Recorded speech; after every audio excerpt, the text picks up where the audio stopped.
Tonight we are playing New Super Mario Bros. We played some last time and I got to World 6.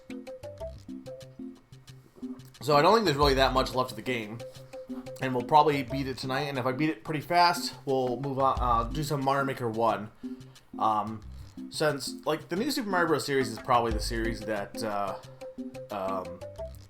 came out, would be considered the last 2D Mario series before Wonder, but Mario Maker also kind of counts in that regard, so we'll show both those off. I don't, you can tell, like, I haven't, like, the last New Super Mario Bros. Game I have is, well, two, but is this one for streaming purposes, and then the last, I didn't buy Mario Maker 2, so you can see how, like, those games just did not sell me on Mario, 2D Mario, and why I'm excited to hopefully play Wonder and really enjoy it, but...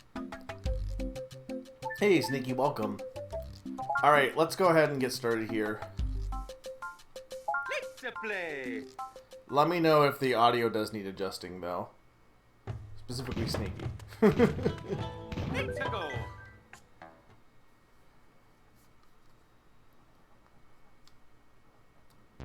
So I hope it's been a good week. I have, yeah, if it needs to go quieter or it needs to get louder. I love these dark blue spikes. They're hyped for Wonder. I'm super excited for it. I haven't looked too much up. I think I've seen a few, like, one-off screenshots, but, like, I usually click, like, unlike other games, you can click off and not really get spoiled too much because, you know, like, I never watched the Direct, so if there's anything in the Direct, like, there's probably some stuff I know, but, like, for the most part, it's not like I'm gonna know the levels, so, and I feel like even if you know some things, it's not really gonna spoil your enjoyment as much, but, you know, I'm gonna get the game. There's no real reason to look up spoilers if I can help it. I really wish that our society would stop.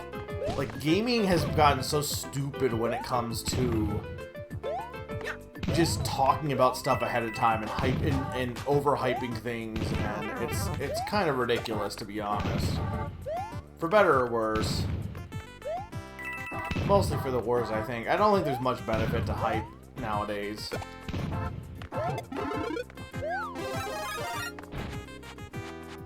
Hey, Graham, welcome.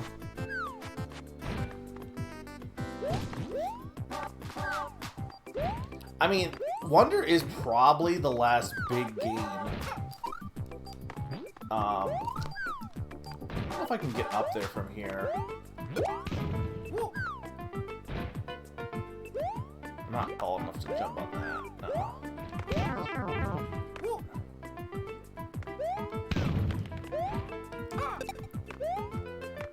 Okay, so then...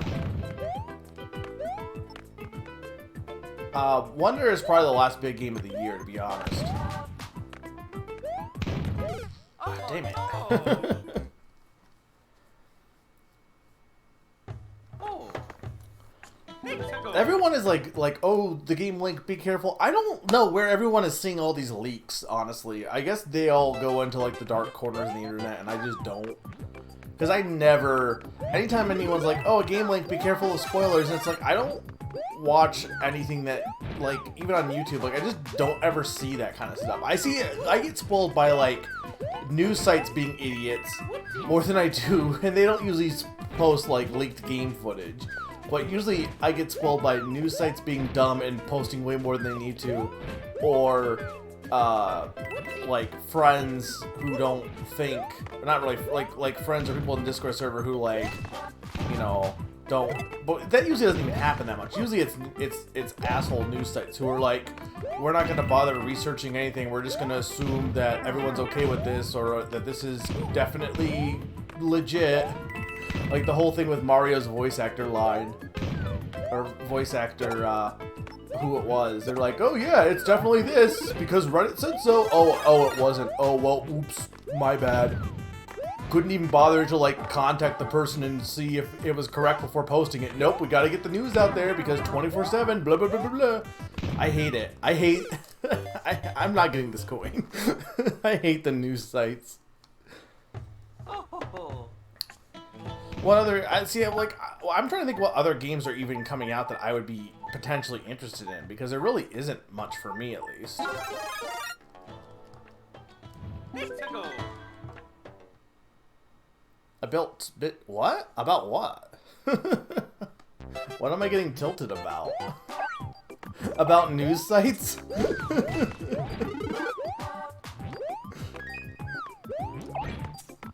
Yeah, WarioWare is kind of exciting.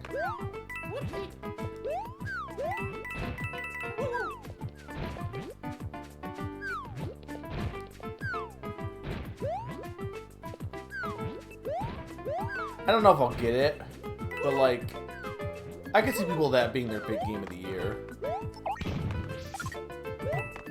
I don't get tilted about games, really.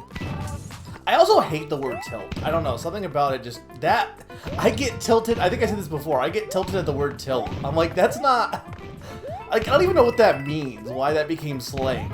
Like, it doesn't make any sense. What does the word tilt even mean in the context of playing a game? Can I get this from here?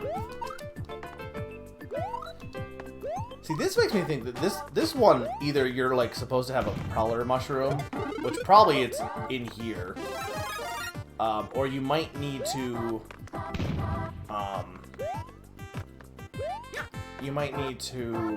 have friends.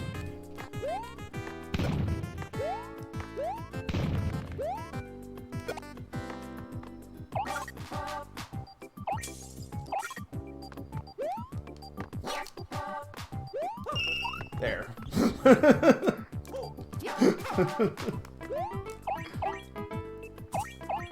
I get so tilted at the towers. Star Ocean? That's like a remake though, right?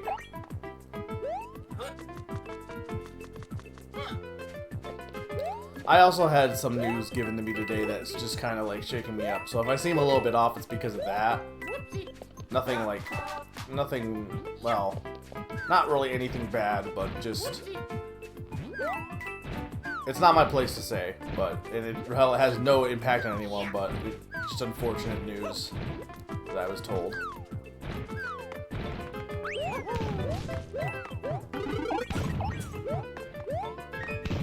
Not really unfortunate for me, but just me though.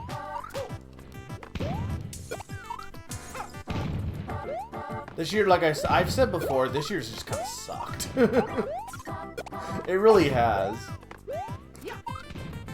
How are you?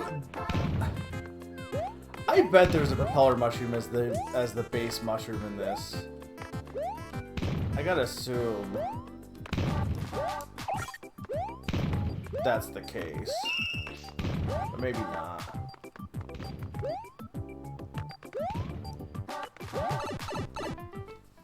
Hey, Odin, welcome. I'm sorry that you're not feeling too well. I hope you're starting to feel, or I hope you continue to feel better, or drink soup.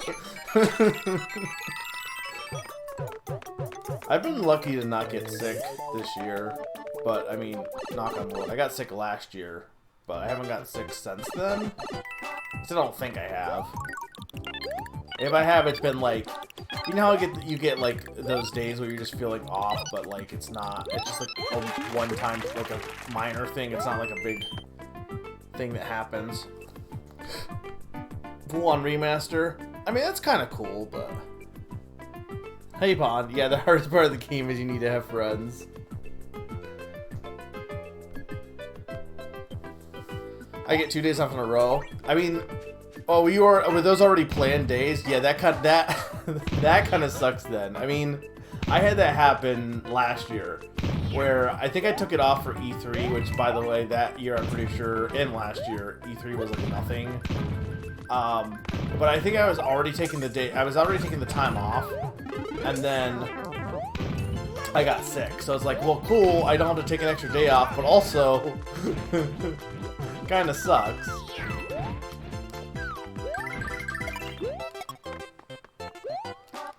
There is something up there.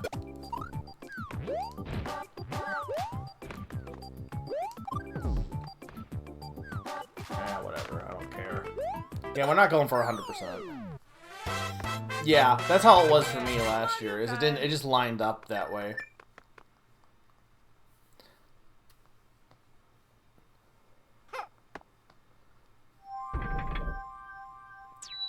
at least like there was some more. I think that it was last year the year that Nintendo didn't do anything for E3 at all. I think. Because I think the year before they at least had something. Because that was that was Dread and stuff. But last year I don't think they had anything. I just wanted to make content. Well, that's that's kind of how it goes. You could be like me, and I'm pretty sure one day I was, I think when it was Katamari came out for the Switch, it was the same day of Smash Bros. But Katamari came out, and I was gonna stream Katamari, and I still did. But like I was sick, and I still streamed it. Like that VOD's up if you wanted to like I think you can tell that I'm just not I was well enough to like, it was one of those sick illnesses where I was well enough to like talk and do stuff, but also I had like zero energy. And I feel like Katamari is not the worst game for that, but it's like, yeah, I definitely know the feeling of like I want to do something. It's like I want to do this, but it's a little bit different when you're doing like a video too, because like in the moment, I feel like to some extent, even though people could argue otherwise, I feel like streams are a little bit more casual. So it's like, if you're doing a stream and you're sick, it's not the biggest deal because it's like whatever, it's kind of a casual experience anyway. But if you're making a video, it's like, well, I don't want to make a video and then be ill making the video.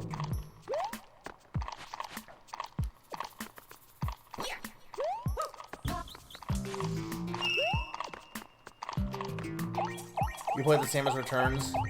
I really enjoyed playing Metroid 2 on Game Boy, and I was surprised because it's one of those experiences where everyone's like, "Oh, this game isn't that good. It hasn't held up," and I played it, and I was like, "Yeah, it probably hasn't held up," but also I thought it was still really fun. I like a lot of what it was doing. I think I liked it. It honestly is probably one of my favorite Metroid games, which probably tells you that I'm not super into Metroid.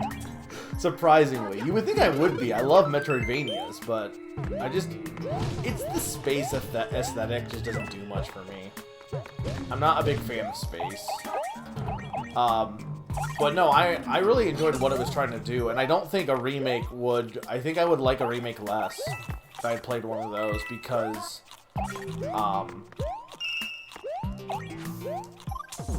because I kind of like... I think what they were going for in the Game Boy would have been lost, like a lot of what, like, and some of it doesn't really work, but like some of the it being on the Game Boy and being low tech and all that, like, works to its advantage in a lot of ways. In some ways not as much, but in other ways it works quite well. And it's one of those games that I do definitely think is played better if you have the expectation that it's a game that came out at this time.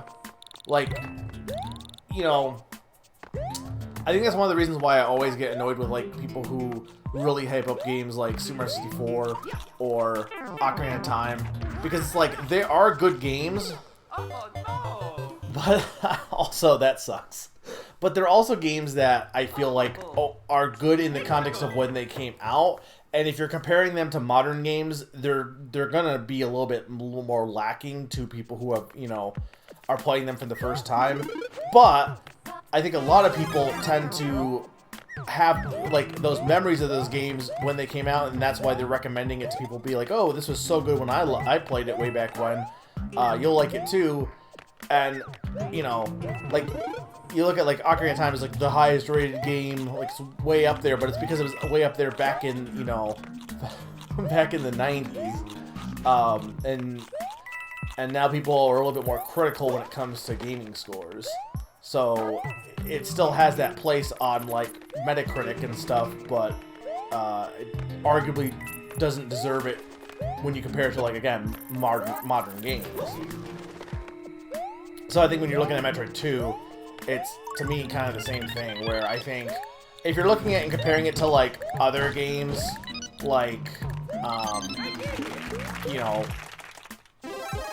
I'm trying to think about other handheld Metroid games, or, like, even, like, okay, I guess, like, Fusion, for example. But, like, at the time, for, like, being on the Game Boy, being a handheld Metroid, I think it really is a unique experience.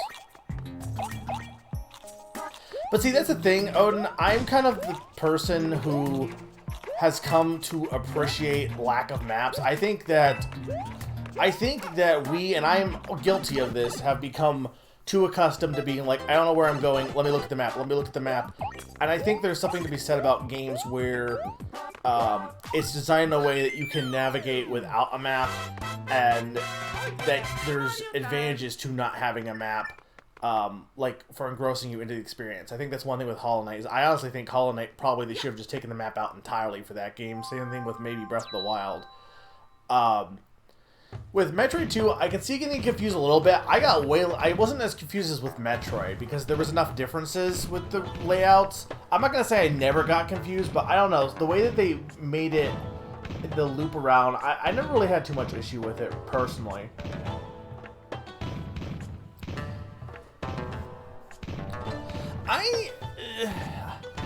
Yes and no. I feel like I think what I really liked about Metroid 2 for me was that people always talk about how Metroid has a sense of isolation, and that plus the counter for the Metroids really helped my experience, because I really liked being able to be like, okay, the Metroid counter, the Metroid counter was a good way of knowing what my progress was for things, and knowing that the powers were always in these big buildings. Like, I don't know, those helped my sense of direction of knowing when to do things and where to go, because you have to get so many Metroids before you get to the next thing, and they lock off sections of the map until you defeat those Metroids. So it always felt like I was progressing forward, at least personally. Hey, I gotta look back here.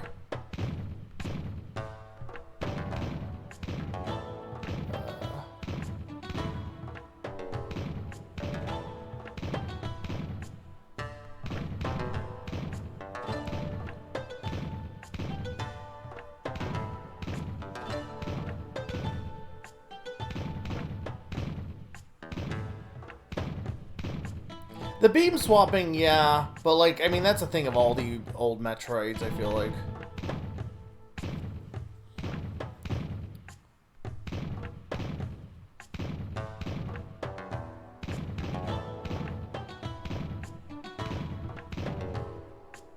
But see, this is the thing, Grib. I am anything if... I am somebody who...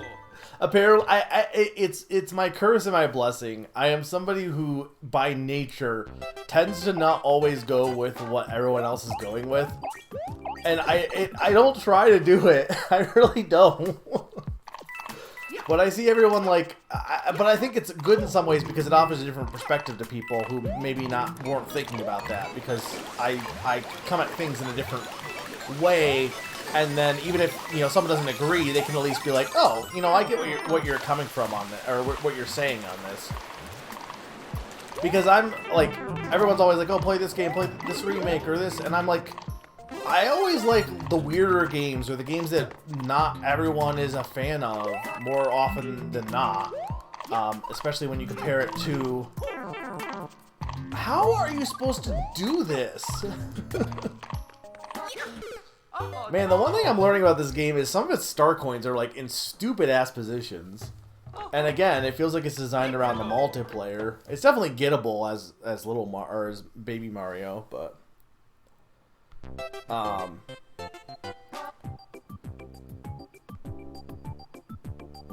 I have no idea why I didn't activate the PAL Sneaky.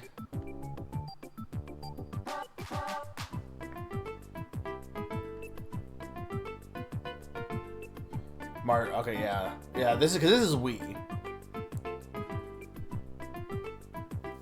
No, see, I hate that mentality though, Odin. Oh, I just enjoy bad games. No, I know you're joking, but like, people do come out that way of saying, oh, well, you just like bad games. I think that's a really bad way of looking at things, because I've always said that games are not just good or bad. In my opinion, the good things, whether you like a game or not, tends to come down to if you like the good parts more than the bad parts, because every game has bad parts. And I think, for me, I appreciate the unique and interesting more than more people do. There are so many people who are just completely okay with playing the same game over and over again.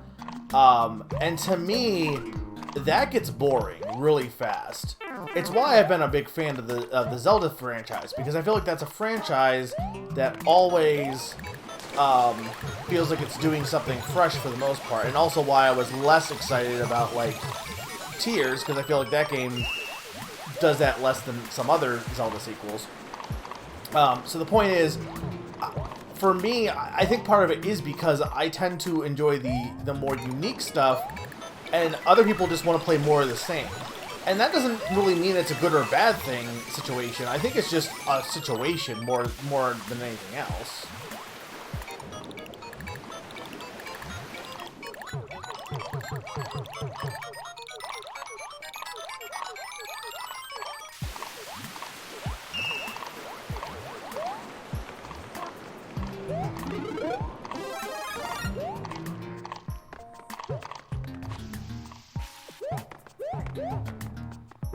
Yeah, I don't get the whole playing the same game over and over again. I guess what my point more was, everyone's like by default saying, "Oh, Metroid 2, clearly it's a worse game." You know, "Oh yeah, sure, it hasn't aged well, but it's clearly a worse game." And I'm like, the classic example I like to give is Mother 1 as well, because I played this recently-ish, and that was another game. Okay, basically, my point that I'm making is, don't always draw your own conclusions. Don't base your opinion on what other people are telling you. It's more what I'm trying to say. I'm not trying to defend Metroid 2. The point I'm trying to make is that when I played Mother 1, everyone and their mother 1 said that Mother 1 was really bad and just play Earthbound. Just play Earthbound, it's way better, just play Earthbound. I played Mother 1. Is Earthbound probably better? 100%. I would say, yeah. But, like, first off, while Mother 1... Earthbound in a lot of ways is, like, a remake of Mother 1. Mother 1 has a lot of unique things that are only in Mother 1. And I really appreciated playing it and experiencing it for the first time. I thought there was a lot to love about it that most people would just write off. And... you know, and then there's people who are like, "Oh, just play this hack," that apparently introduced way more problems that didn't exist in the original version because of level grinding and all that. I think gamers love to modernize and fix games even when they necessarily don't. There's nothing wrong with a game just being dated. And sometimes by fixing a game and adding patches, sure, it gives it a more modern flair, but it kind of, again, it can lose some of what was, you know, lovable about it way back when. And I think when everyone's like, "Oh, don't play Mother 1, it's not worth it, it's bad," you kind of get in the mindset of, "Oh, I'm just going to agree with everyone and go along with it," even when it's not, you know. And so, like, Mother 2's the same way. Everyone said, "Don't play Mother or Metroid 2, just play AM2R, just play Samus Returns," and I just don't always think that's the way to go about things. I think there's nothing wrong with forming your own opinions. Now, I get it. Not everyone has enough time for that and all, you know, yada yada. But I'm just saying, if everyone is telling you, "Oh, you're not gonna like this," that's not always the case, because I thought for sure I was going to hate Mother 1 and I was going to hate Metroid 2, and in both those cases, I did not. I really appreciated what I was experiencing in both games, and I think that's more what I think people should take from this, is that the internet sucks. That's my point. Ignore Reddit. Don't read Reddit. That's the lesson of the day.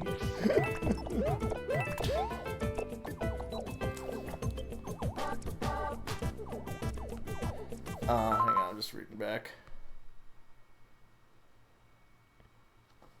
No, and that's fair. I mean, usually when those cases out, and I just kind of don't I've kind of gotten to the conclusion of not replaying games in general. Like, look at this game. I'm replaying it right now, but like, this is the first time I've played it since like 10 years ago. I'm not the kind of person that replays games, like... yes and no. Like, there's some games that I will replay, like, I mean, Yoshi's Island, some classic staples, especially shorter games, but it doesn't help that a lot of games are becoming longer and longer, so it's kind of harder to want to replay all these games that are, like, super long.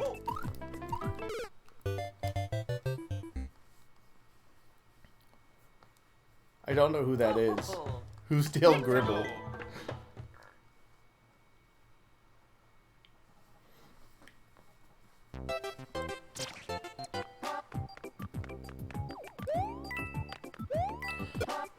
But I think another way of looking at it too is like, okay, look at like Star Tropics, right?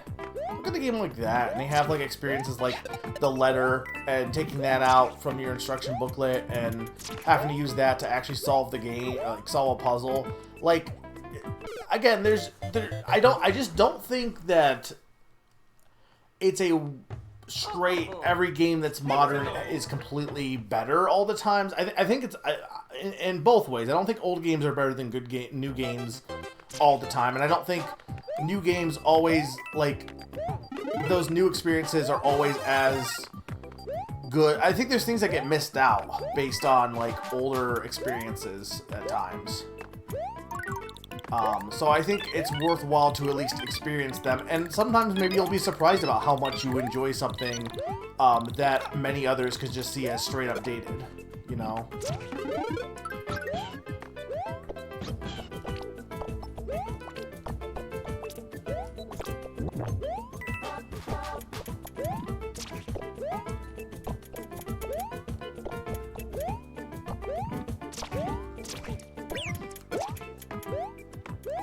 I think another thing too, and this is more a personal thing with like the Samus or Metroid remakes. I think both of them are ugly in different ways. I really hate AM2R's look because I know exactly why it is the way it is, because they're taking existing sprites, but they have to scale it up because of it being low res, or because they're low res, they can't make them bigger. So everything in AM2R is super tiny, and I hate that. I will never play that game because of that alone, and you know it sucks. But you know that really affects my enjoyment. The older I get, like I think when I was younger, and especially because Nintendo, it's always about how everyone likes the other systems because Nintendo games look bad. And I'm like, oh, graphics don't matter. As I get older, I'm realizing, no, graphics do matter, just not in the way that everyone thinks they do. They do impact your, at least initial, they're a barrier to enjoyment to some extent. You can, and it's a thing that you can get past.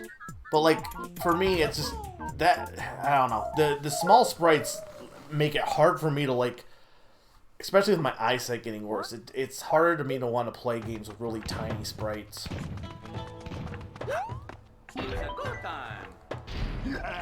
And then Samus Returns I just think is too dark, or too, I don't know, too edgy. I thought Dread looked I really liked the way that Dread did its art style. It kind of had almost like a very, it popped out a lot.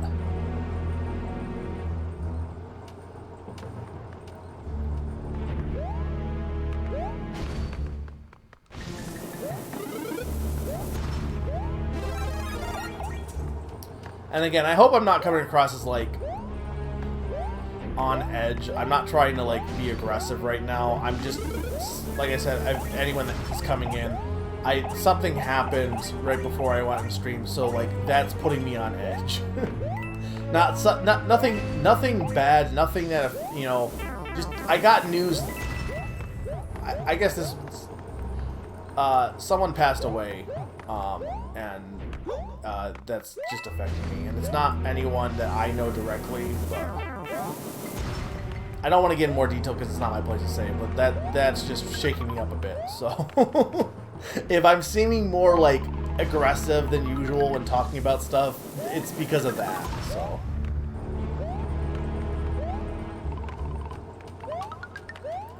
why does Morton have a big spire?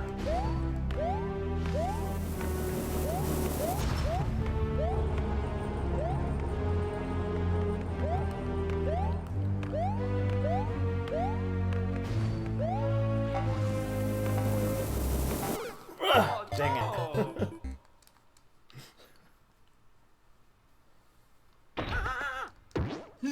No, like it's not any like. I don't want to go in more details because again, it doesn't. It's not someone I knew, and so that's. But I don't like. It would make sense if I explained it, but I don't really want. But I didn't want to keep leaving people in the dark and being like, "Why is he acting weird?" Just like, I'm not gonna explain any further, but yeah, that's just why I'm getting shaken up a bit.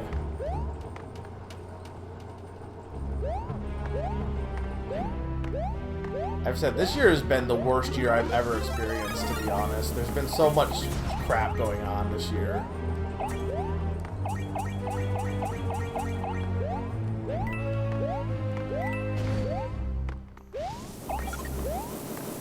I know for some people, like, this, like, I've said this before, you know, for a lot of people, like, 2020 was a really bad year, and I get that 100%. For me, it was actually a pretty good year, to be honest. But I know that, like, I'm probably in the minority when it comes to that. This year, though, I don't know if it's been bad for other people or really good for people, but it's been really kind of all over the place for me.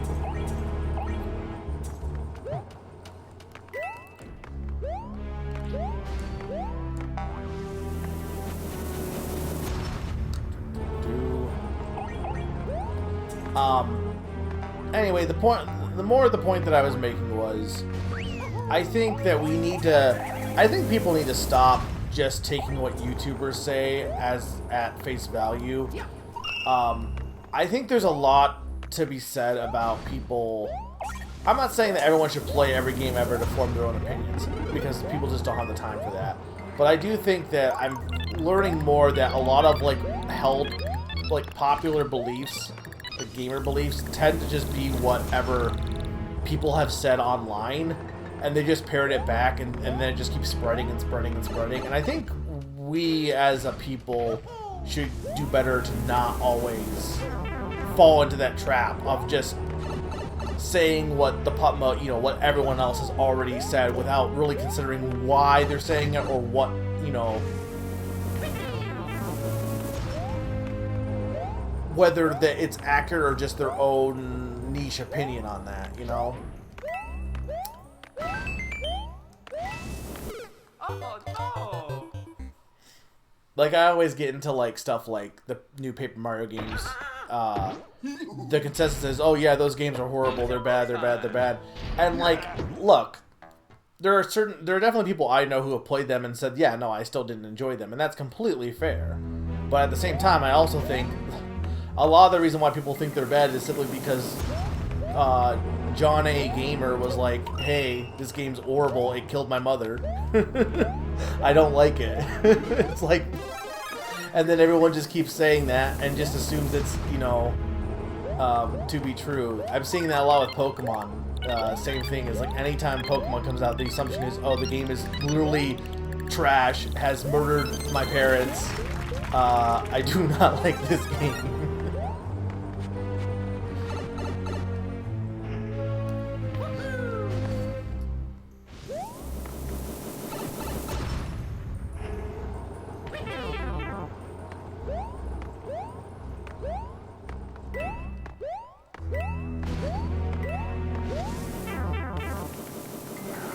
This castle is like causing problems.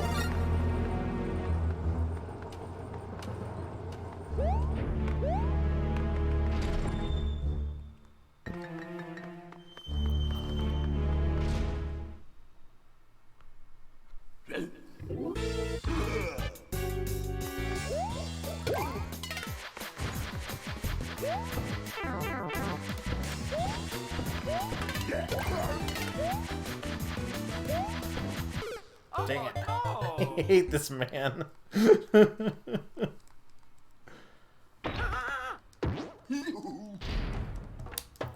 good time.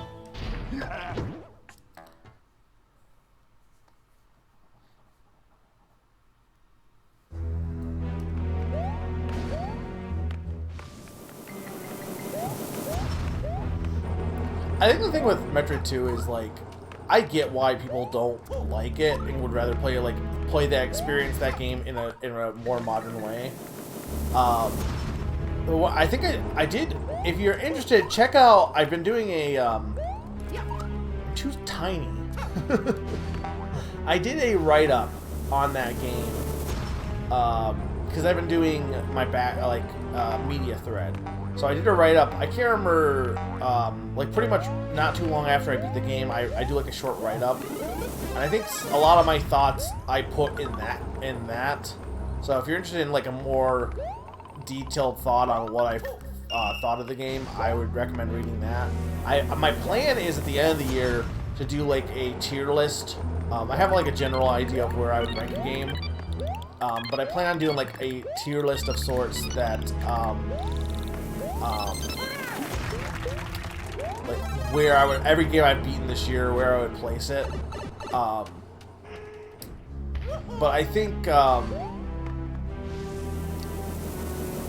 again, I think some of it is too. I tend to get it gets like I said, it gets frustrating always liking things that other people don't like, because it feels like you're trying to be like, oh hey, here's what I think of this thing, and then immediately people will jump on and be like, oh yeah, but this game isn't like good, and it's like, but you know, maybe there is some good to it.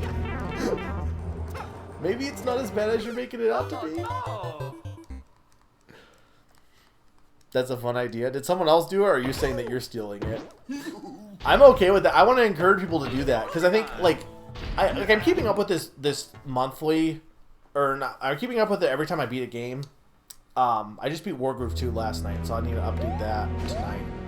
But I think like it's a good way at the end of the year to be like, okay, here's every game I play, because not everyone is keeping up with it every week, or every time you update they might miss one. And it's a good way to just be like, oh yeah, here's a visual depiction of where I rank every game. And also a way for people to be like, what? You put Wario Land 3 that low on the list? What are you, crazy? That's probably going to be the game I beat this year that people are going to be like, why? Because it's probably going to be pretty low. No, I know you're not. Mother was the bigger one to me when I played that, because like I said, there was someone I watched who had done a review of it prior, and their review was about a hack of the game that got rid of like altered some stuff to get rid of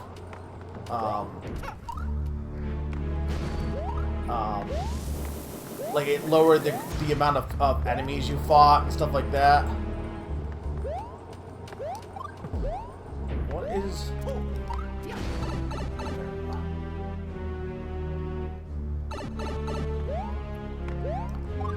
And I think a lot of the things that the hack did actually ended up making the game less enjoyable, so that always frustrated me, because it's like, I was like, oh yeah, for the longest time there was really no reason to, but as I'm working through my backlog, and that's part of why I played Metroid 2 as a because I had greatly considered playing AM2R or Samus Returns as opposed to playing Metroid 2. That was what I was going to do, because everyone had said that it was just better to play Metroid 2, or play Metroid 2 via the remakes. And when Nintendo had the Game Boy, I was like, well, okay, no, at this point, then I might as well just play it on the, Switch emulator. There's no reason not to. And I just surprised at how much I enjoyed it. Same thing with Mother, same exact situation. And I'm just learning that I should just not listen to people. Because I usually don't end up agreeing with them necessarily. Not always, but at the very least, I should not take someone else, like some YouTuber's opinion at face value and assume that I'm going to agree. You know what I mean? Yeah, no, you're fully allowed to like AM2R or more. That's 100% valid. I'm just trying to offer a different perspective in saying that YouTubers sometimes... That, like I said, people sometimes... You shouldn't take YouTubers as being the word of God, is what I'm saying, more than anything else.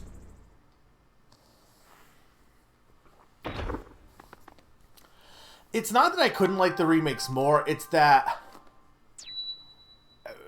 the argument that I was trying to make was more so that if I had just played the remakes and not played the original, I would have been missing out on aspects that the remakes would not have, and I wouldn't have appreciated it in the same way.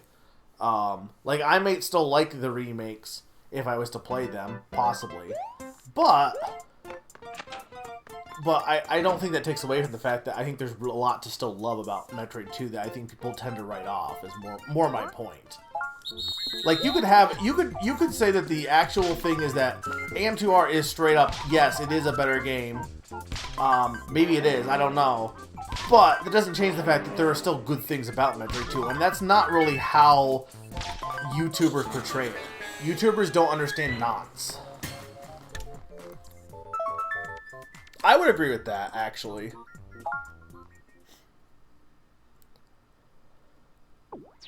What? Yeah, I'm talking about, like, it's the Mother Anniversary hack. It lowered it lowered the EXP, and well, I think it apparently doubled the EXP, but they were basically saying how they were over leveled at the end of the game, and I did not have that experience playing Mother on the Virtual Console or on Nintendo Switch Online. I did not feel underleveled at all. And a lot of the complaints they had were based on that hack changing things. And they said they thought that it would be worse if they had played the original, that's why they played the hack. But from my experience, no, I don't think that's really the case. I think the hack is what caused most of the problems, personally.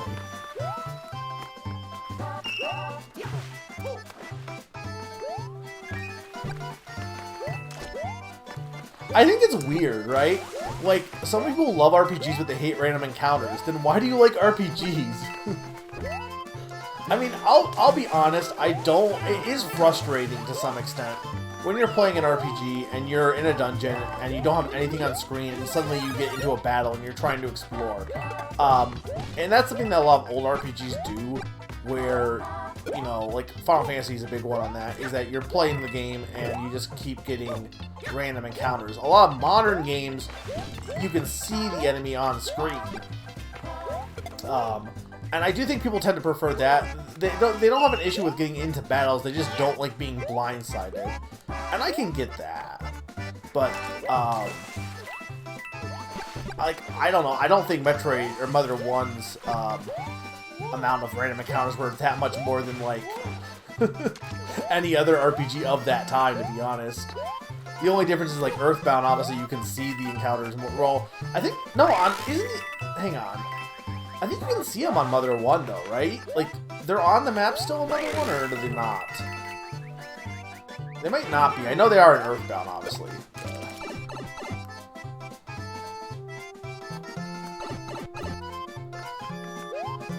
Yeah, but, like, the argument that the conclusion that I came to with regards to that is, like, while the encounter rate in Mother 1 is stupid high, and it absolutely is stupid high, it's that way for a reason, to balance, like, it was made that way because of how, the levels they had for the bosses and stuff. Like, they knew that this is how the encounter rate would be, so they expected people to get that much for, like, that's why the final boss, or the final sets of bosses are, like, hard, because they expect you to already be up at that level due to the high encounter rate.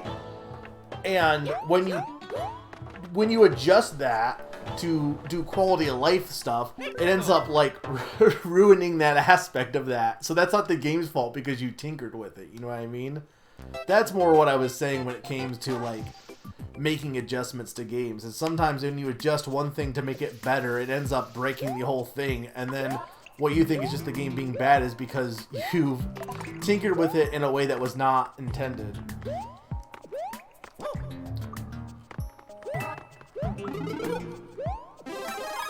This is an interesting level. Kind of weird, but...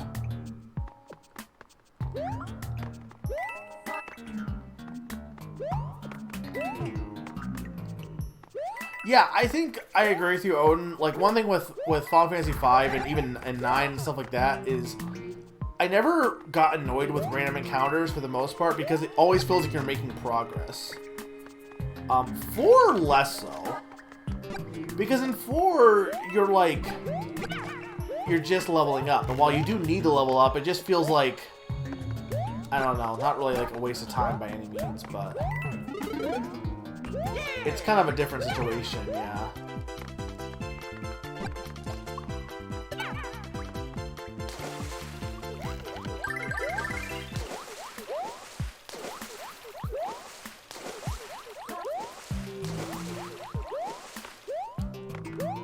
Probably could like do this whole. We probably could just do this level without any light, technically. I'll read back these comments once I'm done with like this level.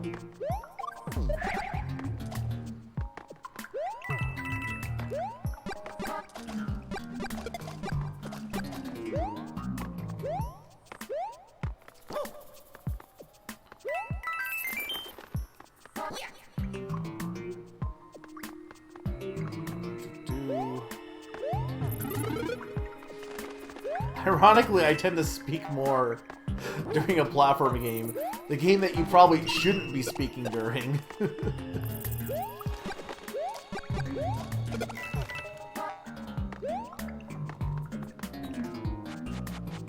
Come on.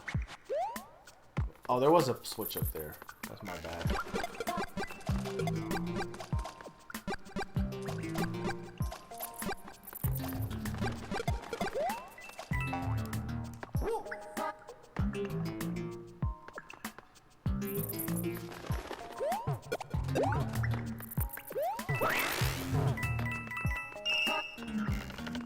Like, there can't be a star coin up there, right? Oh, look, it's DK. It's not, but, like, it's so weird there's just regular barrels in this game.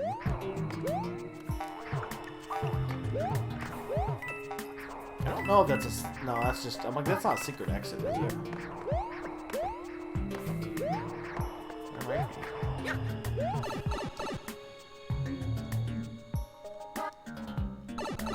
Ooh, glow block.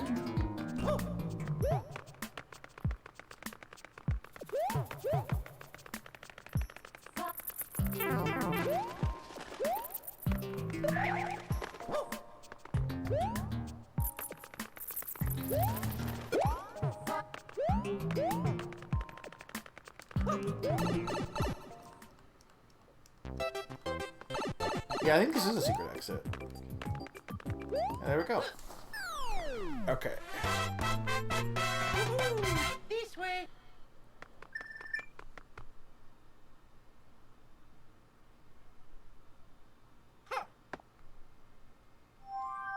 YouTubers don't understand basic logical flow. They will see a conditional statement and assume that the converse must be true.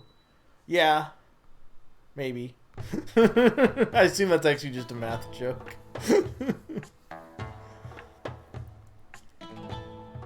People hate... People hate in general being told anything. That's a reason why people hate linear games. It's not because they hate linear games. They just hate being told what to do. Like, in games or in real life. They just hate it, and I don't get it.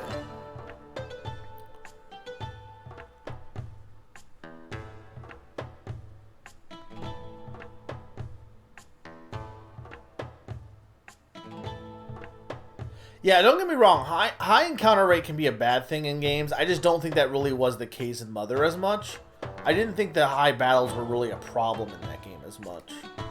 Personally. I mean, granted, yes, it was dated, and it, you know, I'm not saying that the game is perfect. I just don't think it was as bad as people made it out to be, at least. It goes both ways for me. If someone really hypes up a game, and then I end up just being kind of, like, okay with it, I tend to, like, be like, well, like, my feelings in the game are worse if somebody, like, gave me so high of expectations that I end up, like, being down because something I didn't like about it or something, and vice versa. If people are really down on a game and I end up actually like is Metroid 2 actually that good of a game? Probably, honestly not. Like, if I was to really play it in a vacuum, it was probably just fine at best, but because so many people said, this game is bad, just play the remakes, it's not good, and I played it, and I'm like, wow, this game didn't kill my family. I kind of enjoyed it more. You know what I mean? Like, it's a whole feedback loop kind of thing, you know? That's why I try to go into games not really having much expectation if I can help it.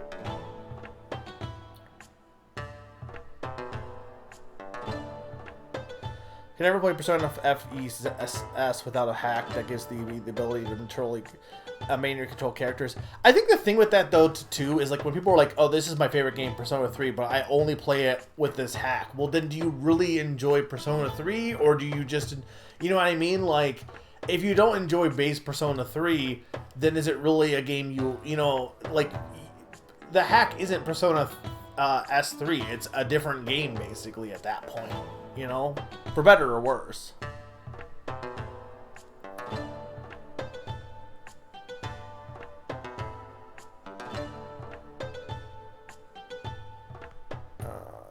Okay.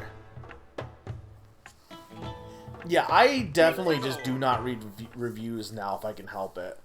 Or I read them really sparingly. I feel like it more often than not tends to just spoil my... Well, I guess we're just skipping World 7. I'll probably go back and play some of those levels. This is not intended. I can't believe New Super Mario Bros. March of the Minis didn't kill your family.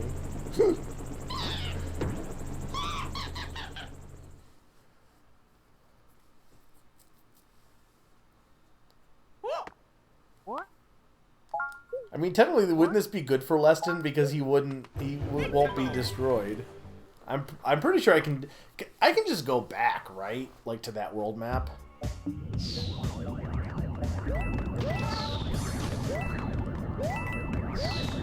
Like, it's not like the other games where you can't just like change worlds on a dime, right? Or is it? Why does lava kill? Tickle.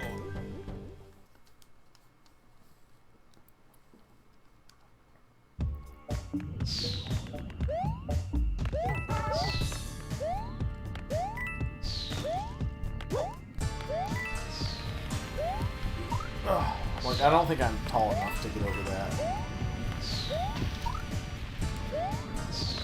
Oh no! Okay, hang on. We need power up.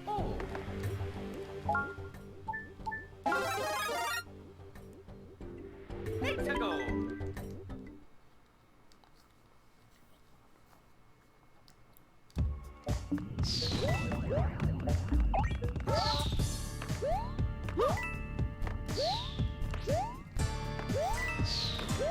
I do think to some extent, I think that people get too used to like, and I don't know if it's because of like the whole DLC craze, but I do think like for better or worse, sometimes people love to like just go to mods to like fix games as a default. And I think to some extent, it's arguable that like I said, it changes. You're not gonna have a different experience if you use a mod game, for better or worse. And that's not to say, oh, don't play mods. You're not experiencing the true content. No, I'm just saying, like, if someone's like, hey, what do you think of Persona 3? You gotta at least be like, actually, I played a modded version, so that's gonna change people's opinion a little bit, you know.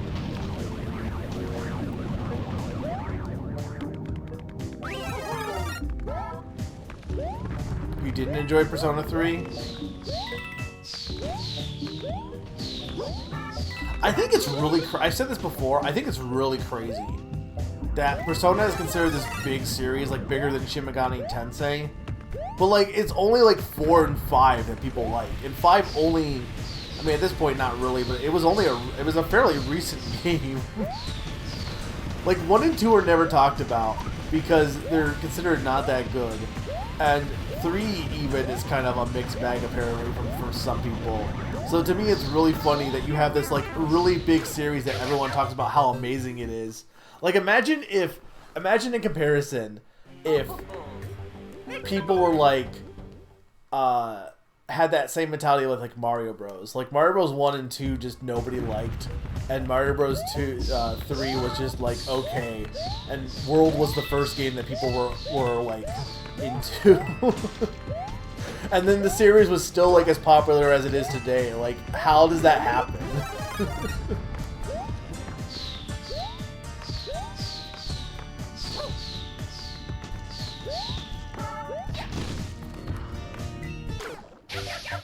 I'm pretty sure that shockwave screwed up my jump momentum.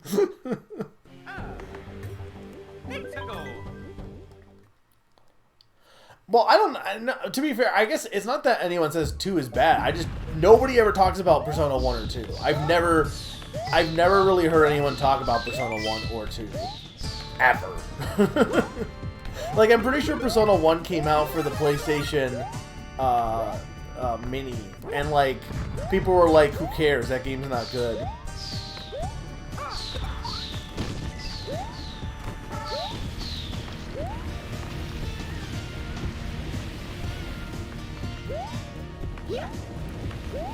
That's fair. I mean, and case in point, going back to my earlier conversation, don't always take what you hear from other people as face value. And that's part of why I'm talking about that, because because if I'm wrong, tell me I'm wrong. I've said that before a lot of times. Is part of why I like streaming is talking with people, because, you know, I can only go off of what I've currently experienced, and sometimes what I've experienced is lacking information, lacking perspective. So fair enough. Oh yeah, Mario time. Oh, the Persona or the PlayStation X Classic. Well, it's basically the mini. That's basically like it's the comparable to like the mini systems, right? Like the NES Mini.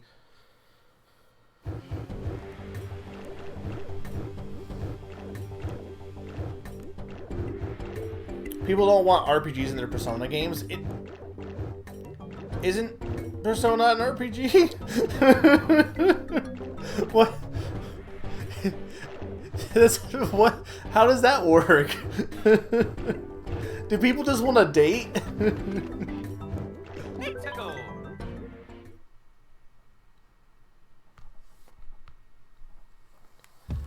Then why don't they play like dating sims like Doki Doki Literature Club?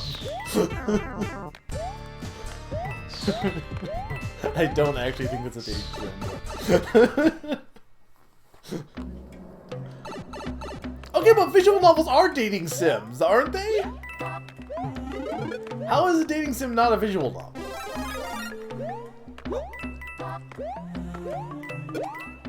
Like, what would be an example of a non-visual novel dating sim? I guess Persona.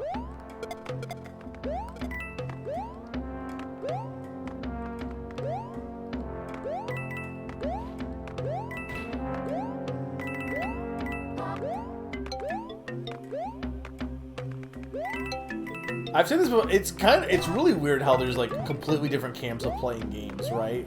Like, there are so many people who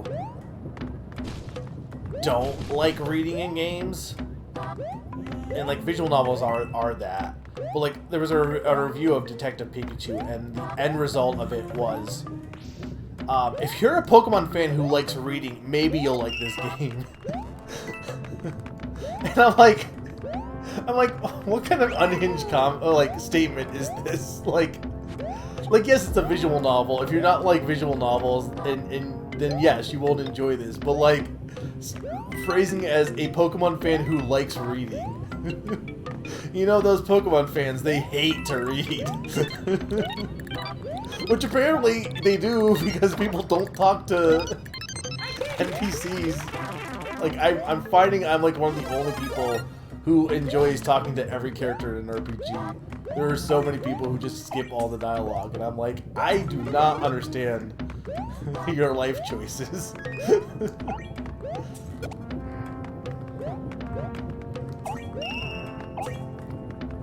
See, and I think that's the thing, right? That's the problem with RPGs, it sounds like. You have two different camps. The people who like just the pure gameplay and battles and the people who like the world building and the characters and stuff, because I am definitely more of a fan of the direction Fire Emblem is currently going. But I'm also somebody who has said that I think that Fire Emblem excels more so at the RPG element of like team building, and I think by leaning into the character discussions and stuff, you lean more into the team building. Because I always think Fire Emblem's strategy is very bare bones compared to other games' strategies, like for like, you know, grid-based strategies. Not that it's not there, but it's definitely more RPG-like than it is anything else, because you're all about building your characters up. More than making like interesting puzzle moves, and choices on how you move characters, like a chessboard. You're more about building your characters and strengthening them up more than anything else with Fire Emblem. And I think the direction they're currently going in leans heavily more into that, and I like it for that personally. Also, I can date Balthus.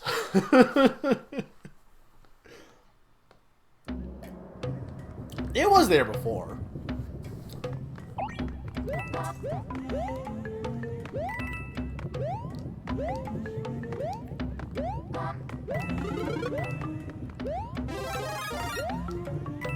But yeah, they've definitely gone. But I mean, on the other hand, I don't blame them, right? And I don't think you blame them either, because Awakening sold well.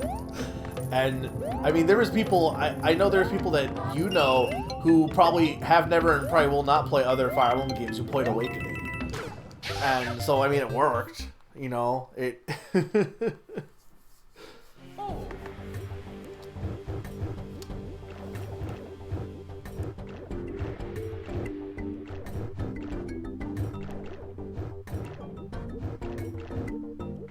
Look, this comment has rattled me, Fawn. It's the Sea of Stars Chewie all over again.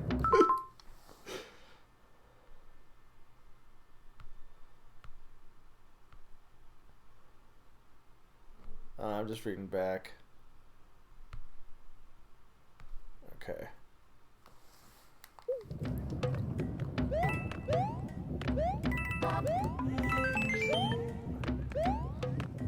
I think it's interesting how many people didn't like Fates. Like, that to me is weird, because people like that is like people like Three Houses, but like if you were to ask the average person, they liked Awakening, they didn't like Fates. And to me it's weird, because I feel like Fates leans more heavy into the dating aspect than Awakening, but for some reason, like, I'm not sure what is the thing that turns people, like, I know what turns off like traditional Fire Emblem fans from Fates, but like if you were like into the more dating aspect of Awakening, I feel like the Faith, I mean, I guess the only thing would be the characters are more tropey, but like I feel like they were already pretty tropey in Awakening as is.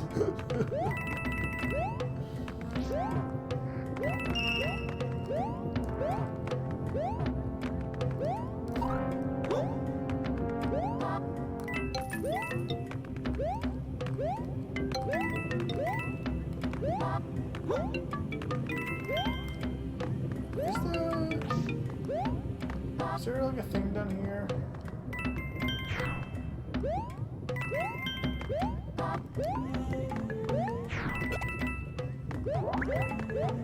Oh, there's this.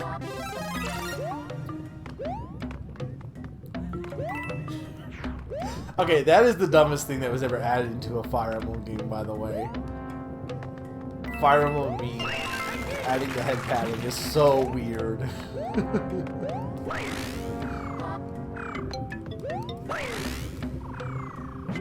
I feel like Fire Emblem might be one of the, not the first games, but like, I feel like a lot of times Nintendo is very averse to adding things that are like normal in a lot of Japanese games into localized games. And I feel like stuff like that probably isn't a lot of like dating sim visual novels. But like, they still had aspects of that in Three Houses. Of something similar to that. You couldn't actually like touch them, but like you still had the weird like staring thing. Mario time. And it feels like people being really like aware. Like I think around that time, not just Awakening, but there came a point where Japan realized, oh, people are actually okay with Japanese aspects in games, and also they're okay with some of the weirder things that are just tropes in a lot of Japanese games.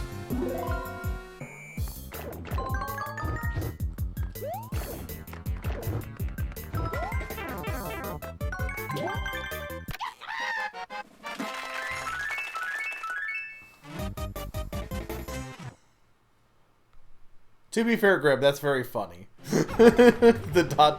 dialogue.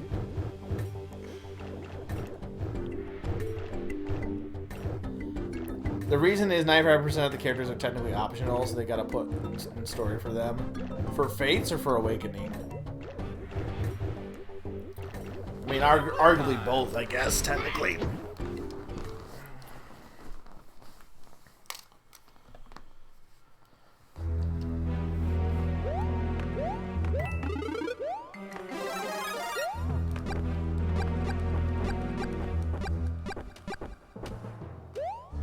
Yeah, I feel like Three Houses doesn't really do that. I think it's funny because people said that Engage does the same thing as like Awakening Fates, and I really don't think it does. It does and it doesn't. Like, the difference is, I don't think the characters are as tropey in Engage, but I think they are... They're completely insane. Like, they have, like, actual, like, depth to them, but they also are, like, completely nuts at the same... Like, they lean into the tropes, but then at the end of the day, they have more depth to them. But, like, I think people have said that, Engage is basically a Saturday morning cartoon, and it really is. It leans really heavily into those vibes of, like... It has, like, actual heart and depth, and some sad things happen, but also there's complete nonsense that they just... They embrace, at least, so it doesn't seem as, like... Like, I feel like in Fate, you could argue, was a little bit more lazy, because it just felt like... It was just tropes for the sake of... It was tropes in a story that wasn't really trying to be, like, over the top or anything, so they kind of, like, was more... It stood out more. Whereas in Engage, I feel like they kind of embrace the, like, campiness a bit more. It's... Again, I'm not saying it's not tropey. I'm just saying I don't think it's a tropey in the same way, if that makes sense.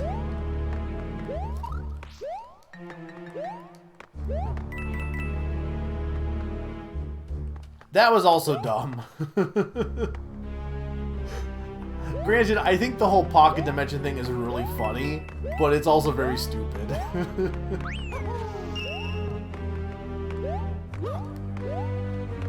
Just shoving your kids into a super safe zone because otherwise they'd have to fight war. It's such a dumb excuse to continue on with the same, you know, mechanics as Awakening, but...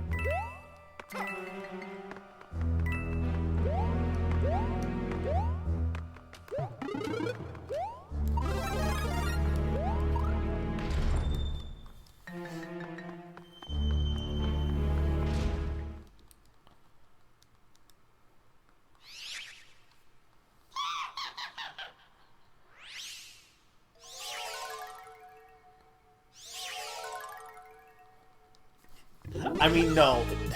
The reason why people like the child units, Grim, isn't because it made sense. The reason they like them is because of eugenics. Because they broke the game because you could make characters that were, like, stupid overpowered. That's why they like the children in that game. It got to a point, like, at some point in the game, that there was literally no reason to use any of the adult characters because the kids just eclipsed them so much.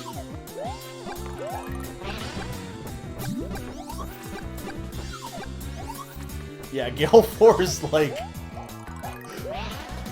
was very broken.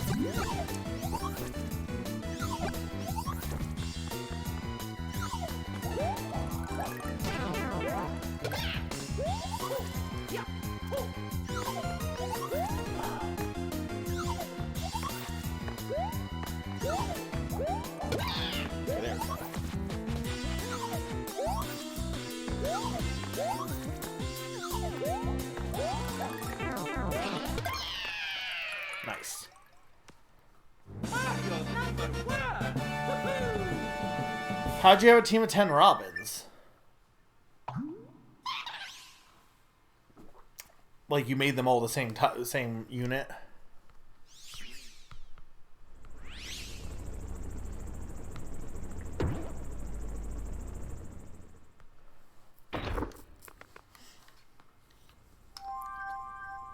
I think it's funny because, like, I always go back to, if you didn't like the tropiness of Awakening, and I feel like,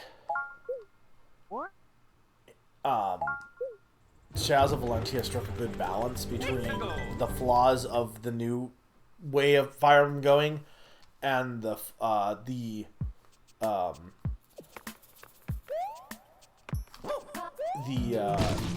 it struck a good balance between the two types of Fire Emblem. The only thing is that everyone says, oh well, the maps are really bad because they're based on the maps from Gaiden, obviously, and like fair, but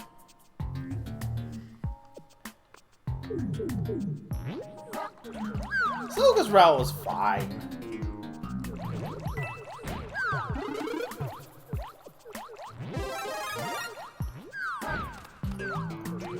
These guys are cute. I don't think I remember these angler fishes before.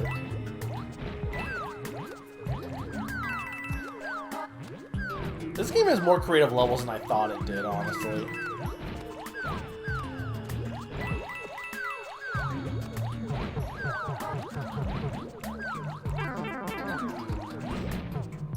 Again, I think a lot of my bad memories of New Super Mario Bros. Come from 2 more than anything else.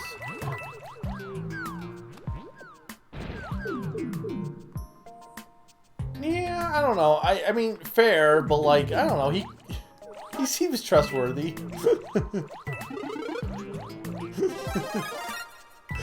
Doesn't he have blue skin also?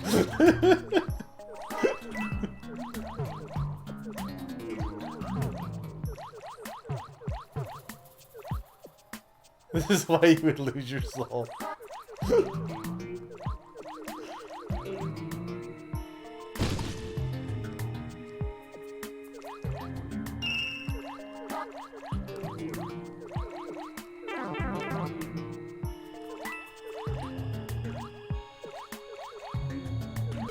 Oh, god damn it.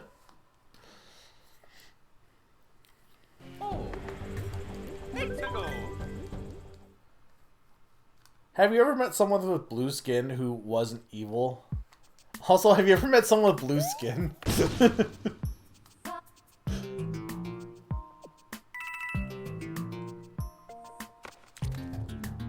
In Final Fantasy? Who had blue skin in Final Fantasy? I guess technically, what's his face? Knuckles. You? Oh, okay. Oh, right, 14's a game that exists. Who's Jimbei?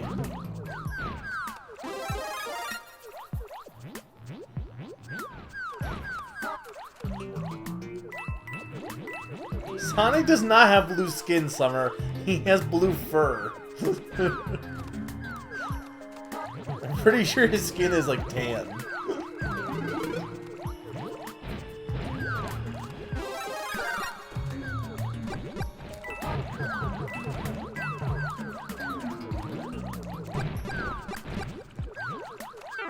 Darn it. It's too slow. Okay, nobody likes the Smurfs. No, we don't. You don't need to see shaved Sonic. The world could not handle that. And by the world, I mean me.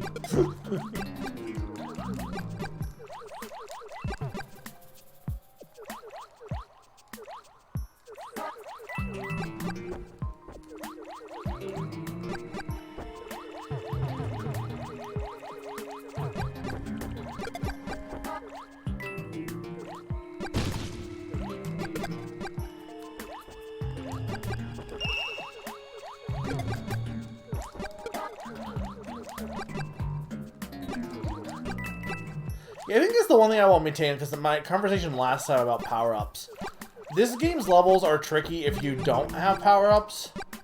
And I kind of appreciate that.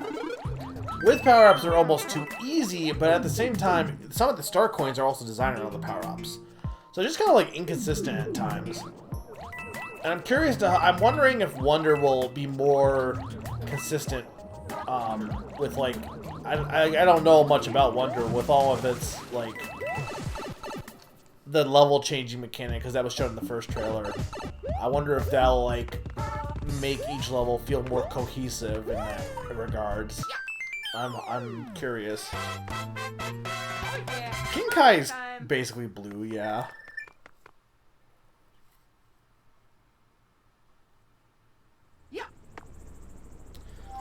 Oh, he's from One Piece. I think I've seen that character before.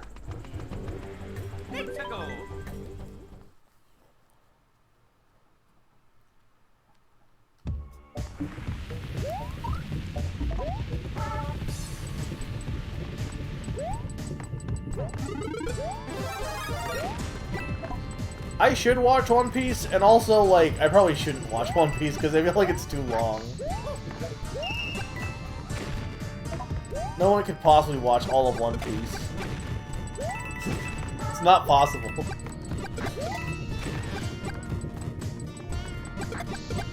I don't believe I am as strong as Dirk. I do want to read Zatch Bell, because apparently they have a new manga coming out, and I've always wanted to finish that. I just never did. The problem is I just don't know where to read it, because I don't think they have an official translation. And, like, yeah, I can read fan translations, but also, like, fan translations usually end up being bad at times. If there's nothing else you can, I probably will end up just reading it, but, like, if there's nothing else to use, they can be okay. Well, especially for manga, not so much for games, but especially for manga, they can kind of be, it's the whole trope of, like, only, like, they get too, like, attached to, like, literal translations, and then also, like, leaving in, they don't adapt it for an American audience at all.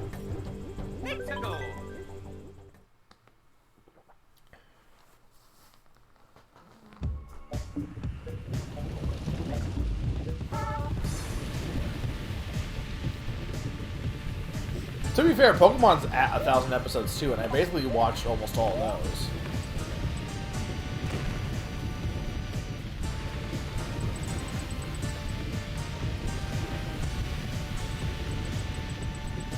What are we making about?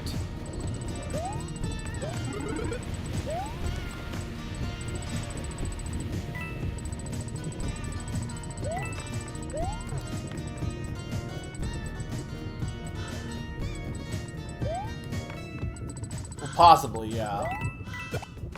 It's been a while since I've watched the original series, though, until now, because the last time I watched it was when Twitch had their Twitch watches Pokemon, but that was like 5 years ago now at this point, I think.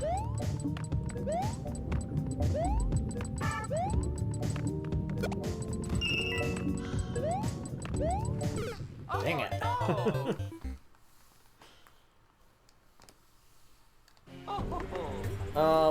What's that? Pond.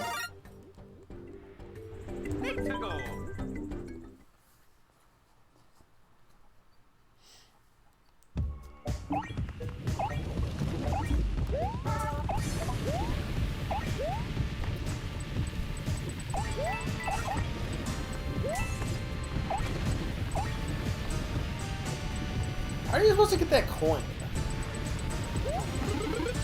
I guess throw something down there.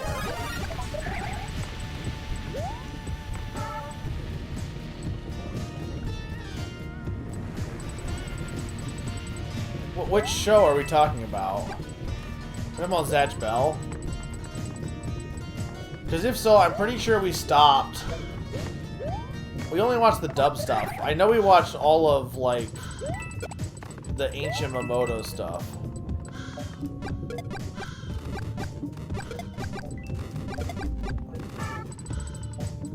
But I don't think we watched too much after that.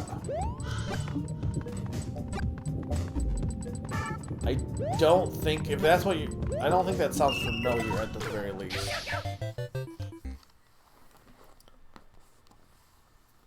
Oh, Mexico. I don't... Maybe we did. If we did, I don't really remember it.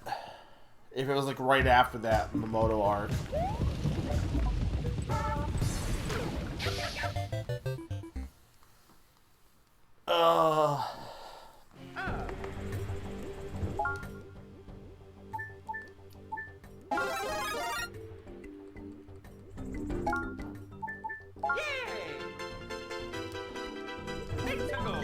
The tilting of the Wiimote on this is like...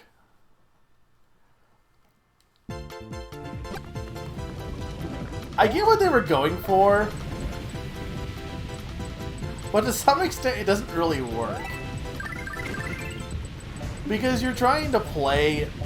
Like, the amount that you have to tilt this is a little bit more than what you'd expect for, like, a regular game. For some games. And the problem is twofold. One, when I'm tilting, I'm expecting to move while tilting, and I don't. So then I just don't move. Or vice versa. And secondly, trying to move and then tilt, like, having the platform move and then also moving yourself while having the Wiimote as an angle is just really jarring. It's really hard, like, to try and control two different things at once, basically. So that's not helping things.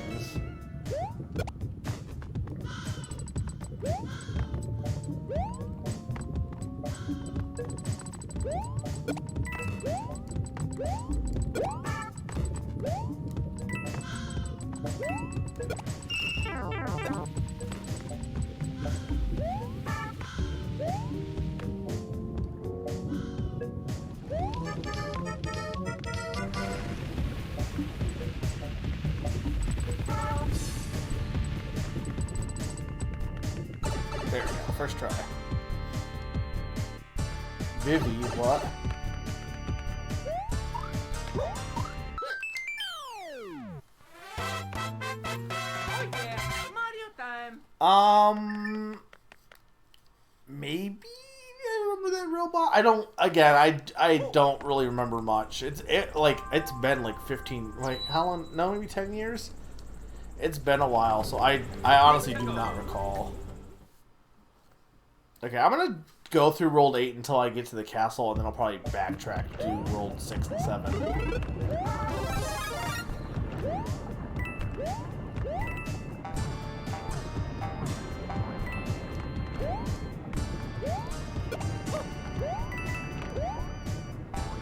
I am really enjoying this game. I think having replayed it, I think this game is good. I think we didn't need 4 New Super Mario Bros. Games, but I think this game is good. And I think it does some stuff better than the first New Super Mario Bros. In a lot of ways. I just don't think we needed 4 games in this style.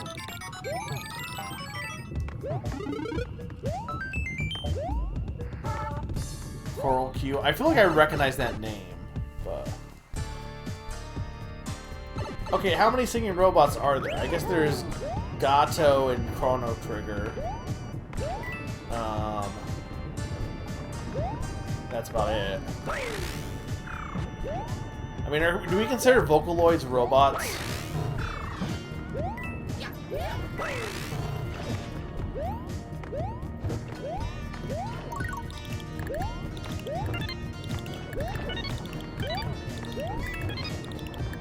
Okay. Like, I wouldn't, but I wasn't sure if that's what if you were counting them.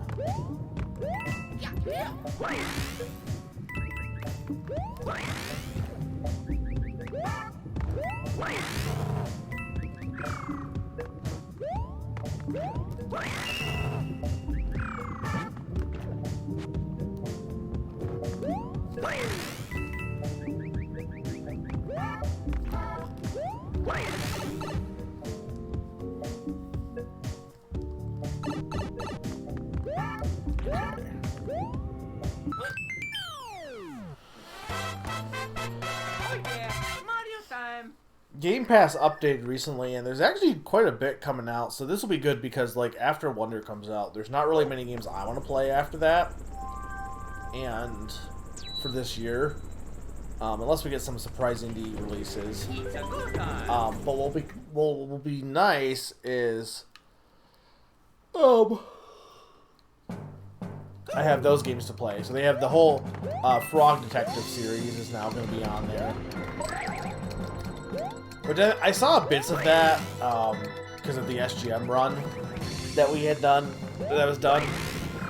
Because that was right before. I think that was right before Monster Boy. I remember it was close, I think.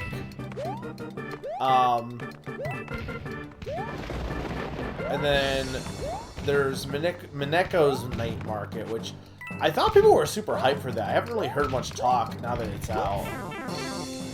Granted, I say people, I mostly mean I know Q was interested in that game. That was one of those games I think was in like development for like a long time too, I think. Oh, Where it's one of those indie games that like, I don't want to say development hell, but no. It's a good time. Mineko's Night Market or Frog Detective. Which game what? Mineko's Night Market or Frog Detective?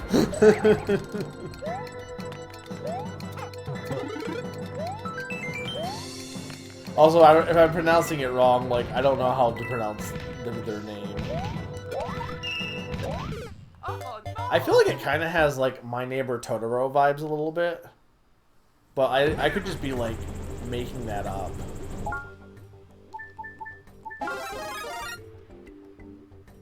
It's a good time.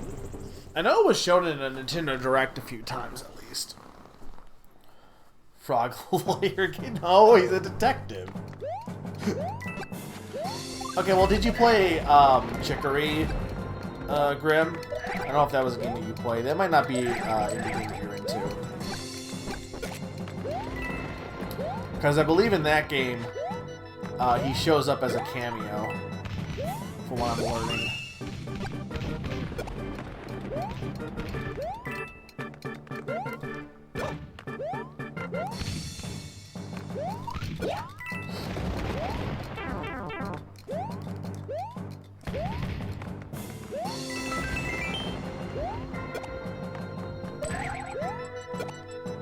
I'm excited for the new game that they're coming out with, because they're coming out with like a Pokemon type game, but instead of like battles, they play like volleyball.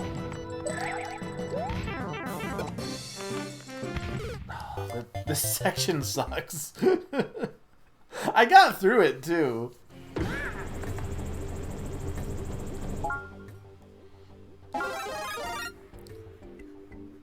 It's a good time. Oh, did they get a demo for that? The one that's not out yet, right? Because like it's not, it's still in development from what I understand. That's cool.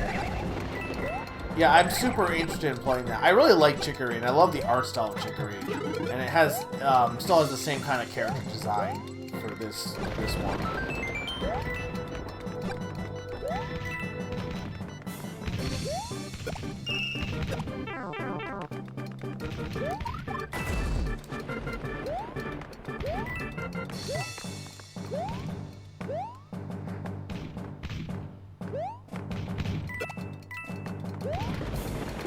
This is the first game that had. Did New Super Mario Bros. Have airships or not? Because I feel like this is the first game that had a return to airships. Yeah, see, it seems like some of these traps are designed for small Mario.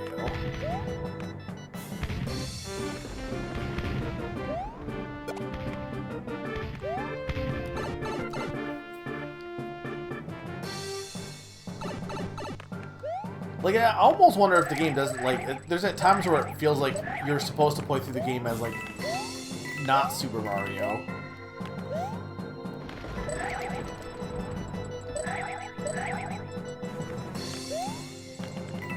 Yeah, which I can get being super exciting for people, and this, you can tell there's a lot of sections that are like, oh, it's a return of this kind of thing, and it's like, at the time when that came out, that was super exciting.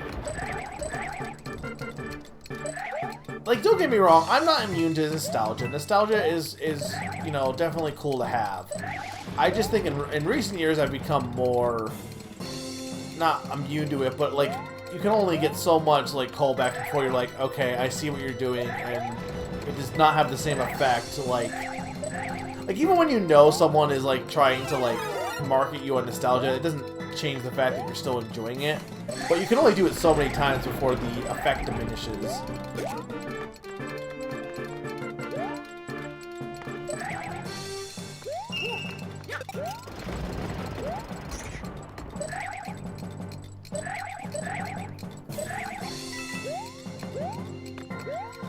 Is that an actual video on YouTube, or are you saying that I should do it that way?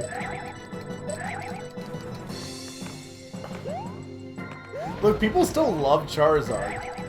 He has... How many forms does he have at this point? He has... 2 Megas, a Dynamax.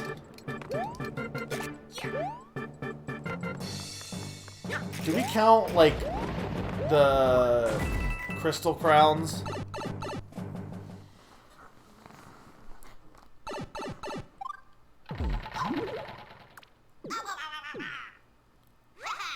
I love that it's damaged. And he's like, I don't need this stupid cart.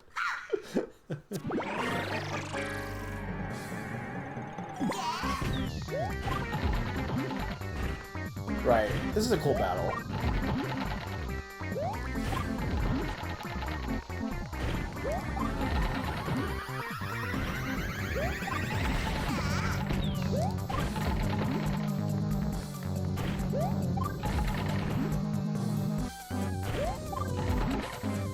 Come on. There we go.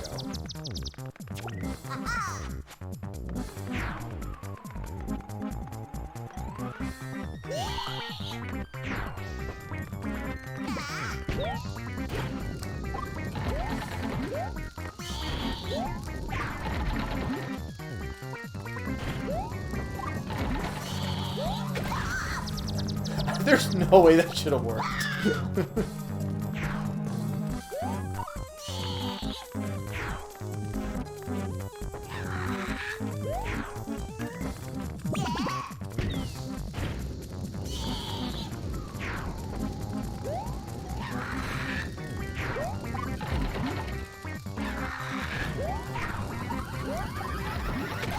Nice. Mario #1.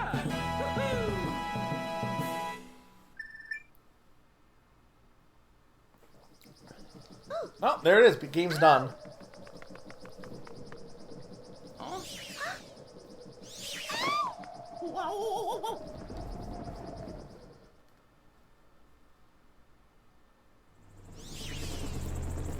I don't... Is ground pound required at any other point in the game?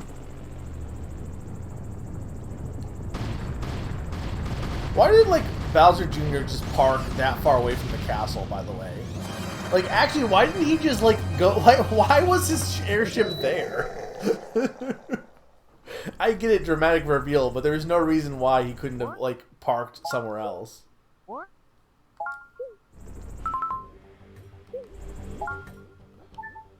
Okay.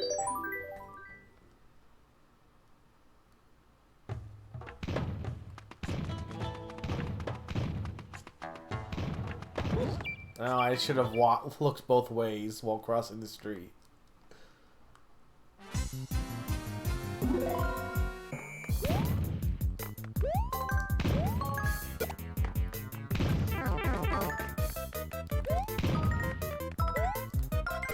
Oh no! He was being dramatic and said he was running away from the castle. I don't think I ever did that when I was a kid. Said I was running away from home. Maybe I did, but...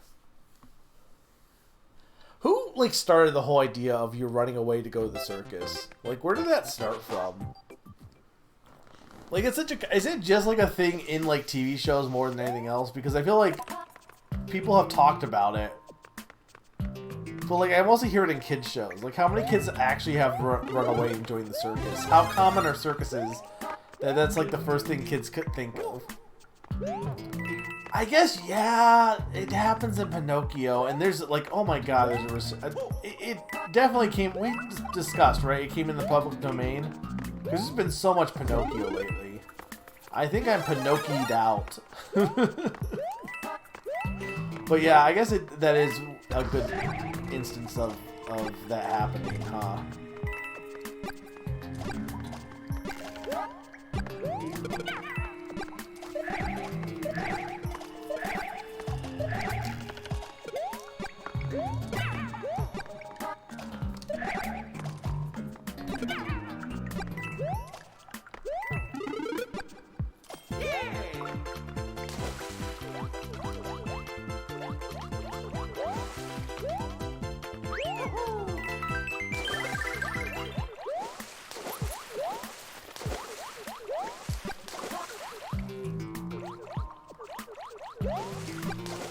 I hope this raptor come back.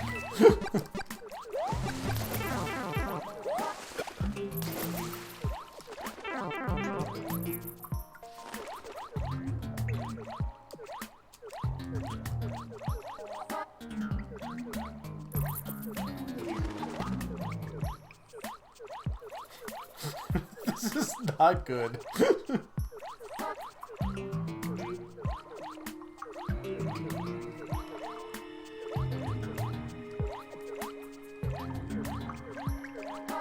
Oh, it's coming.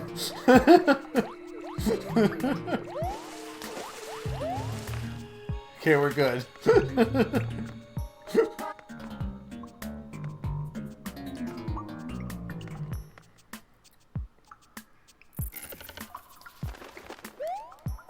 Yeah, no, there's been like several Pinocchio remakes. You can tell when something typically gets put in the public domain because everyone jumps on the train of making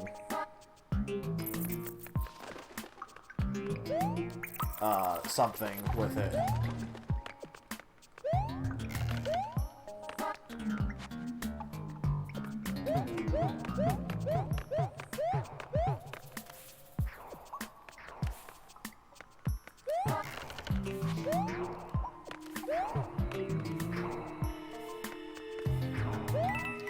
Yeah, no, I think I saw that.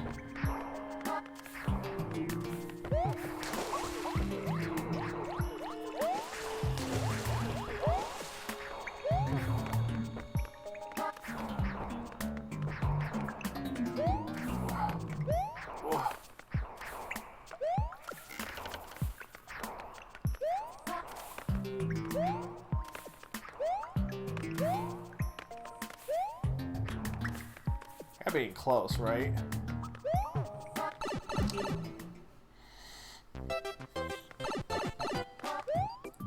Oh, I'm sure. I love that, but it's what? Naked Pooh is the only one that's legal, right? If Pooh wears a shirt, he's not, it's not public domain. But if Pooh is naked, then it's fine.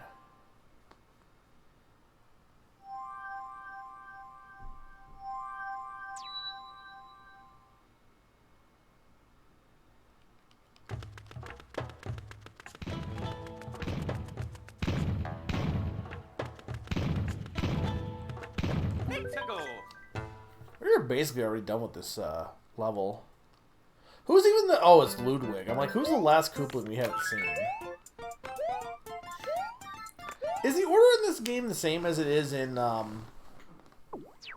Super Mario Bros. 3? Because I know in World... Or in Super Mario Bros. 3, Larry's the first one, and Ludwig is the last one. In Super Mario World, Larry is last.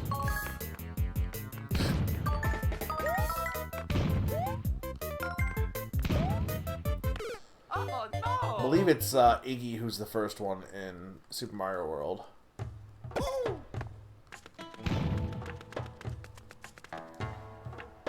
I wish. But I feel like the order just ends up being random most of the time. They don't really have a consistent order of who goes where.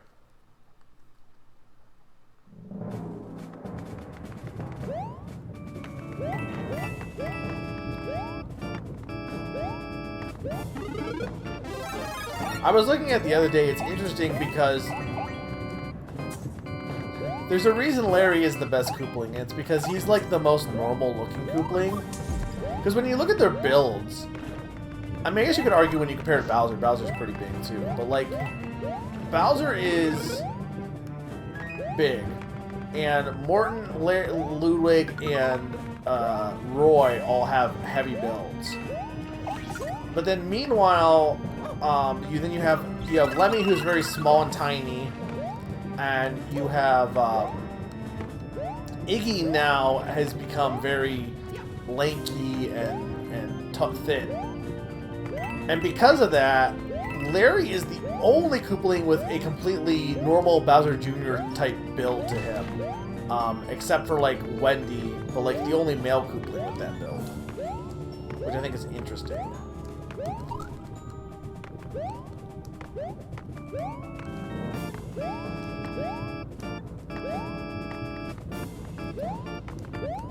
No, don't tell Summer that though. They'll point out that she has eyelashes.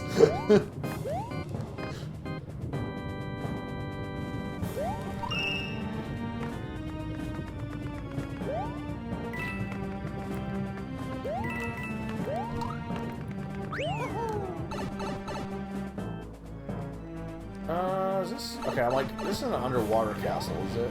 I can't remember if this game did that.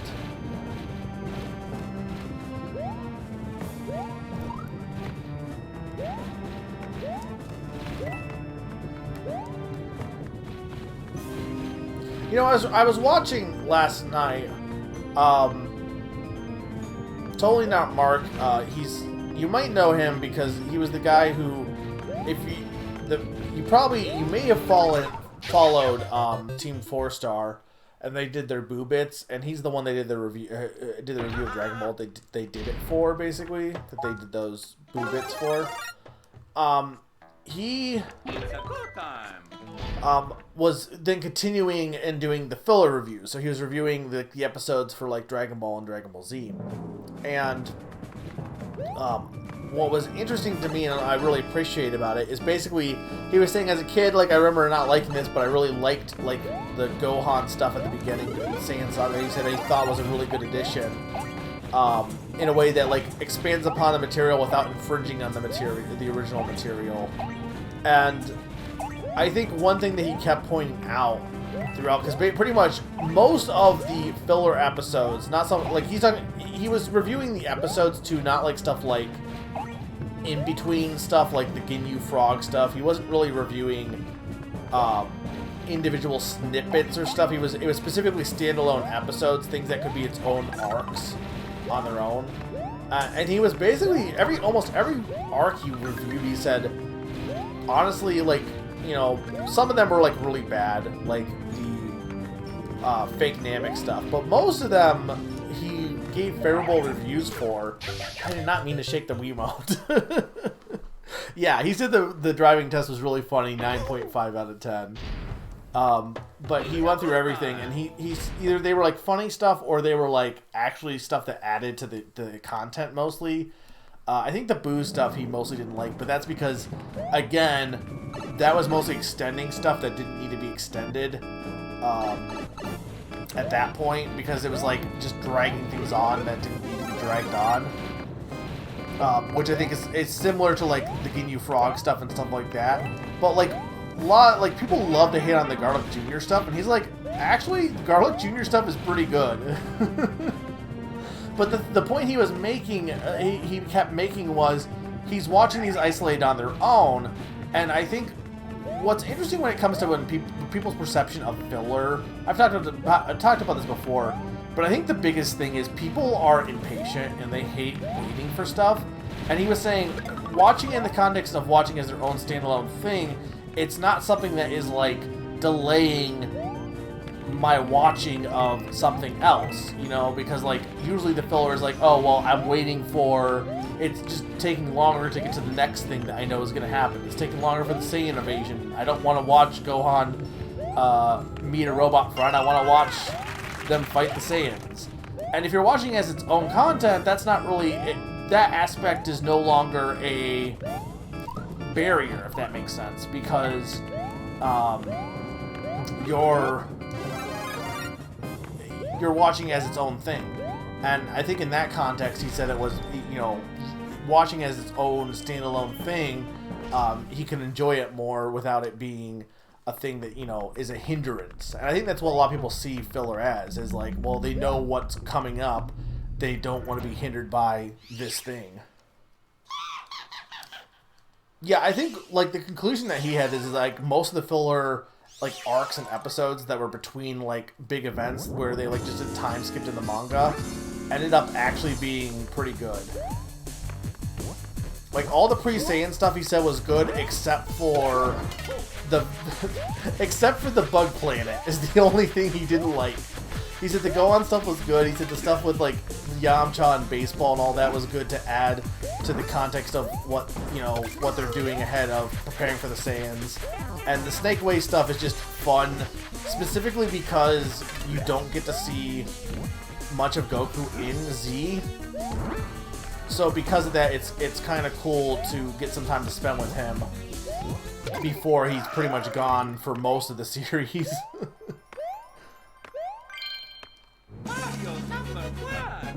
Yeah, that's a good point. That's the thing to me, like, there isn't really filler in Pokemon in the traditional sense. Like, I guess in the sense is if you think, oh, well, it's adapting the game, so it has to be only things that are in the games, and therefore the only things in the games would be the gyms, then yeah, I guess, you know, it's filler, but... What? What?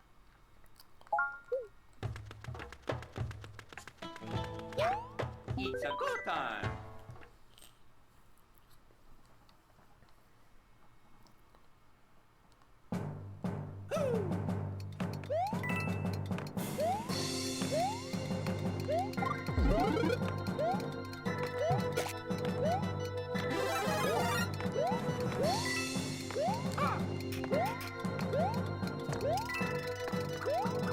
I love the Mecha Koopas.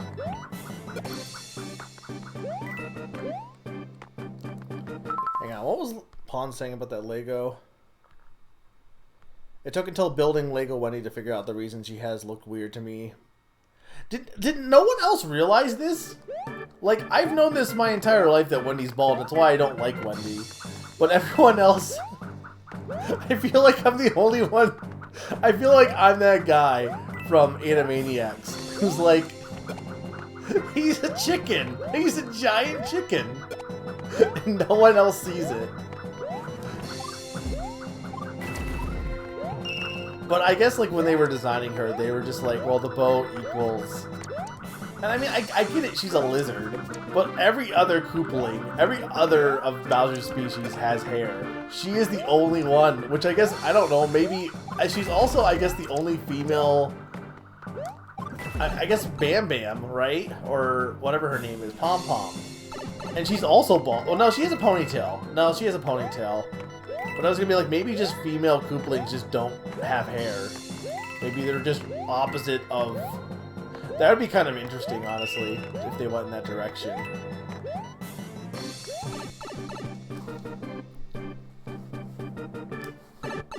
Trans Pom Pom. I'd be okay with this. There's nothing wrong with being bald. I'm just saying it's a weird choice for Wendy to be bald, I feel like. Well, like, I mean, even in the cartoon, when you look at, like, the Super Mario Bros. 3 and Super Mario World cartoons, like, they still chose to make her bald in that one. I mean, they could have redesigned her for that.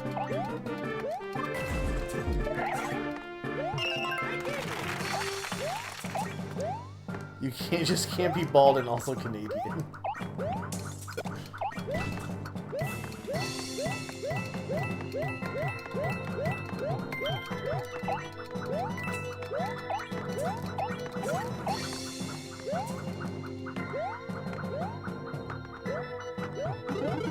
I'm not having too much of trouble at this stage.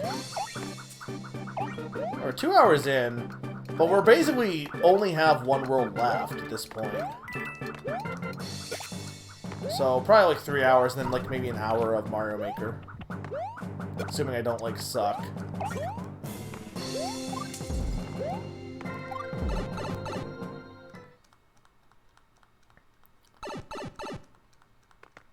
Okay, this is a fun battle. I remember this. This always has stood out in my mind.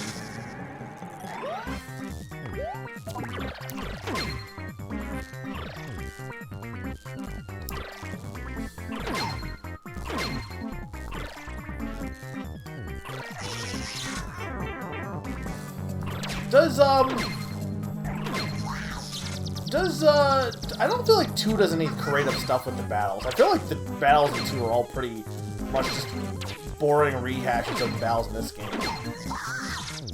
You, though, I didn't play you. Does you do any, like, creative battles like this one? There's a part of me that wouldn't mind playing you, because from what I've seen of you, when I know when Odin was playing, I was watching a bit of it. It actually didn't look too bad. Like I said, I just got exhausted of having the, like, 2 exhausted me, because I'm like, I really didn't want to play more of the same type of game. Mega Nabbit.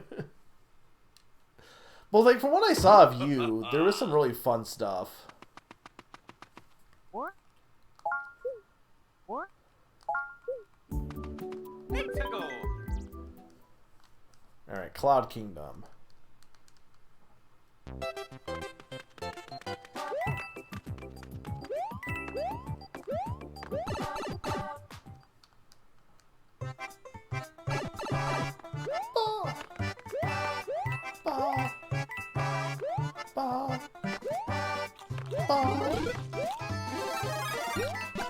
I hope you guys aren't sick of this song.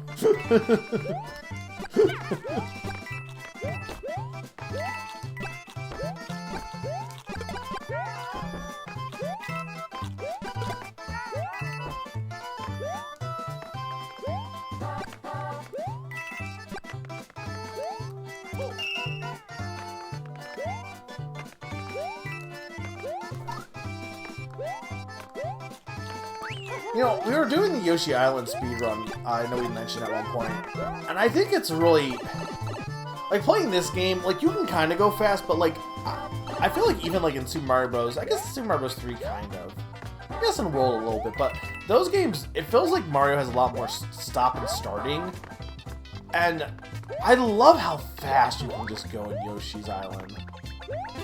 We were discussing that, and I think some people were saying they didn't think it was that good of a speed game. I just don't know if I agree with that, to be honest. Like, I think even if you don't like playing it fast, I think that game's just really fun to play. I think that game, like, is, like, even if it's a game that you are not good at playing fast, I feel like you can't really say it doesn't have charm to being playing fast. Whereas I feel like something like this, like I was just, as I'm running it through there, I'm like, you can kind of play this fast, but not to the same extent that you can with Yoshi's Island.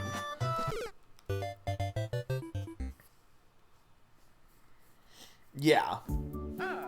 But to be fair, Sneaky, I think most of the content in Yoshi's Island is frustrating. That's true. The only exception to that is, like I said, the auto-scrolling is painful in Yoshi's Island. And I think it's more painful in that game than any other because of how much movement you have in that game. Because I've never felt as, like, agonized by auto-scrolling as I have been in that game. And to be fair... to be fair, I can't land. To be fair, I think, I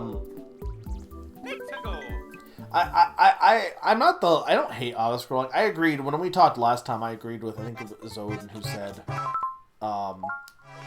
that the best auto-scrollers are stuff like the minecart levels in, Donkey Kong, where it's scrolling on its own, but, like, you're still moving with the, like, you're being controlled as, like, you're basically jumping in reaction, or you're moving along with the level, basically.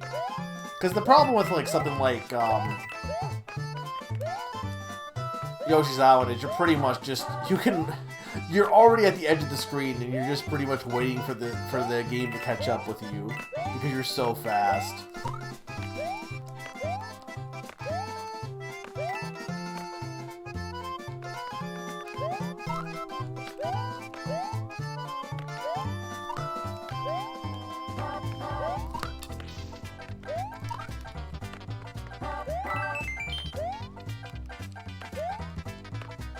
Ooh, I didn't mean to.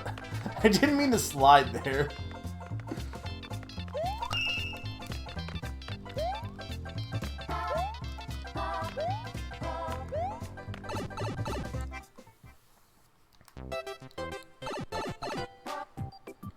It's funny that this level is one of the levels they advertise, and it's literally like one of the last worlds, like on the previews and stuff. Or do you mean in like the beginning of the game? I think because like the sky area has some like really cool platforming levels, because of the bottomless pits and stuff. So I could see that being easy for marketing. You know, if you're trying to market the jumping and stuff. Okay. Let's go. Again, I'm not going for 100% in this, so not all secret. I think most of the secret exits are just. I think it's what's disappointing with the secret exits in this game, is you're not really. What? The secret exits don't really unlock many new levels. A few, but I feel like they definitely more so unlock cannons to skip levels. And I guess technically that's really the case in something like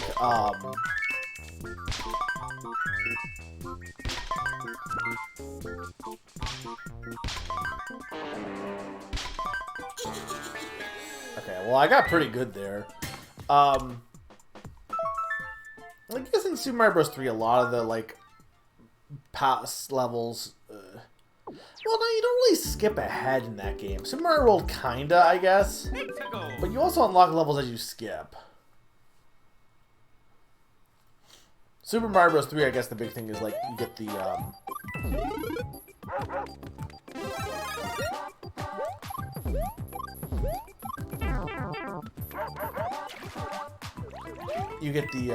warp whistle. Okay, this is always cool. I love floating bubbles of water in any game. I think they're always a fun concept. I think I arguably like this better than traditional water levels. I think normal water levels get really boring, but this I think is fun, this kind of concept. Tears of the Kingdom mechanic, basically.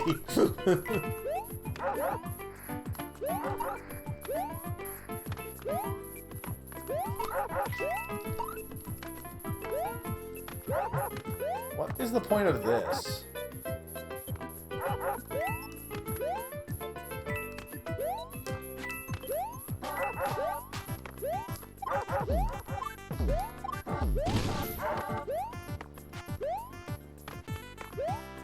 I guess it's an epic yarn too, isn't it?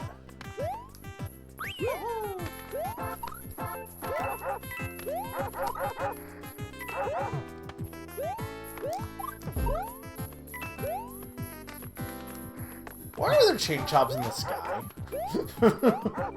Like, why is this the level that they decided? I mean, maybe chain chops have been in the game before this point, but why is this the level with chain chops?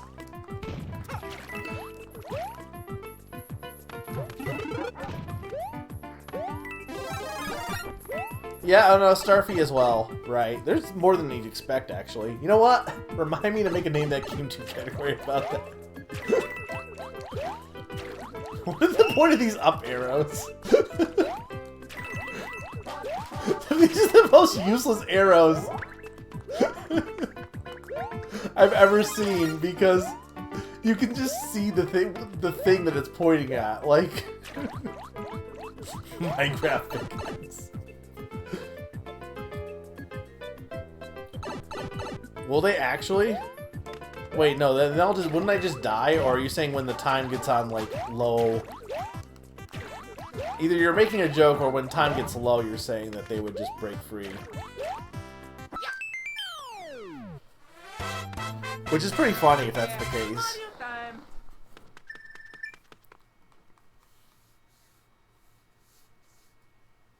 Yeah. I don't know if I want to do that.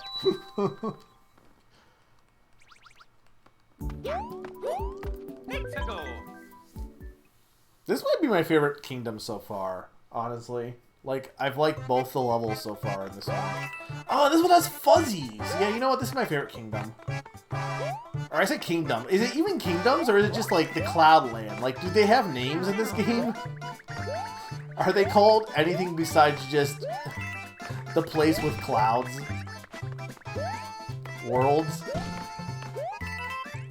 I think that's the one thing about, like, the... I guess Super Mario World wasn't much different.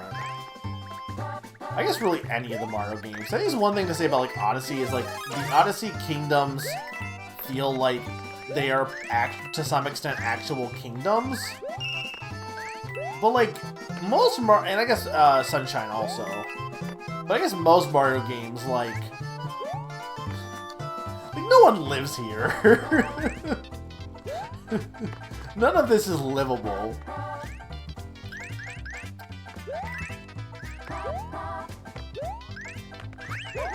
Super Mario 64 especially, though I guess, like, 64 is weird too, because, like, what are the...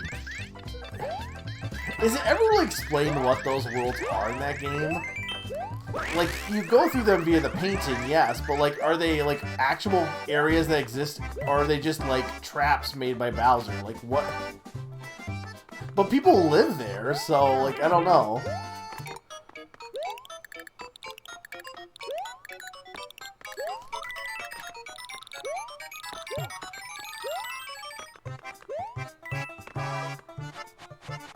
The fuzzies live here.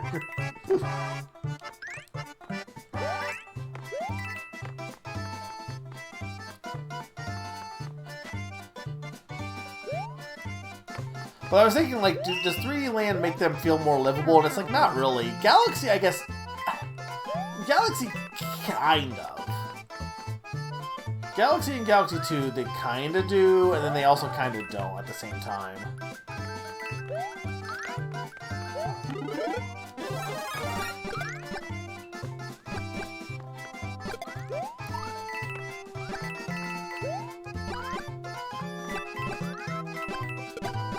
Yeah. Like Space Junk. But to be fair, Space Junk isn't supposed to be a galaxy. It's literally just a place where stuff ends up more than anything else. Oh yeah, Mario time.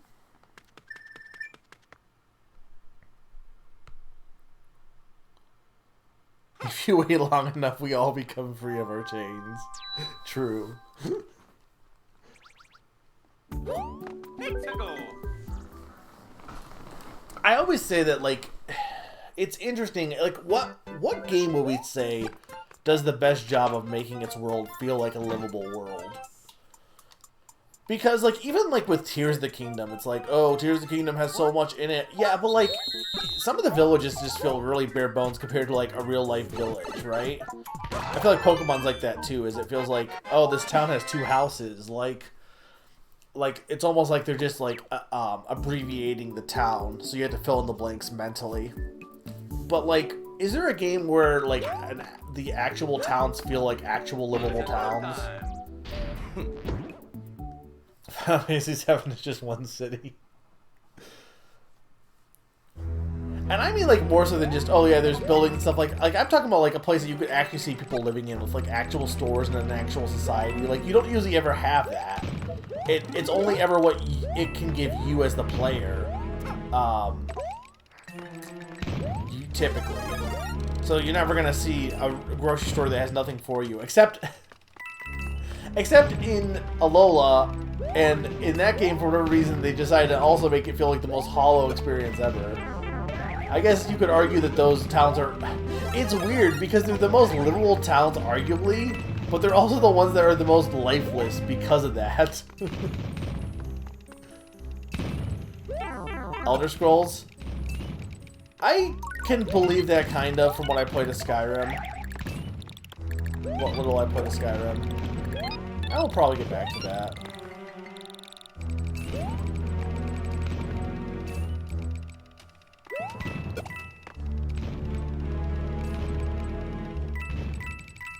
I guess a little bit, but, like, even Harvest Moon 64, like, kinda, but not really. It's still got that gamification to it, to the town.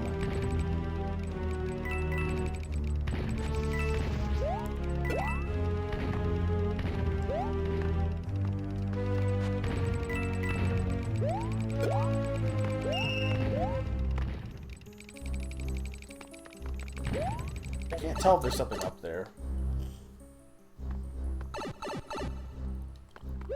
I feel like Final Fantasy, like MMOs have the advantage of like having people that can populate the game. You know what I mean? So like it's easier. There must have been something up there, by the way. It's easier to make it feel like a living world because like literally people can fill it in for you a little bit. I'm not saying that, and I'm not saying that in a bad way. I'm saying that, you know, that's an advantage of MMOs.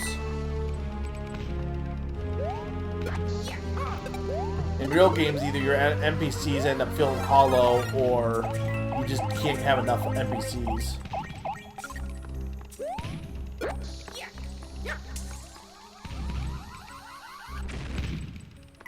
This is a cool idea. It's slow, though.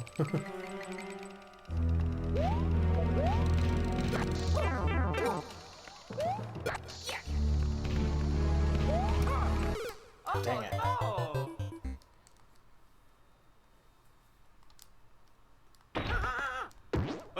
There weren't that many ghost houses in this game, were there?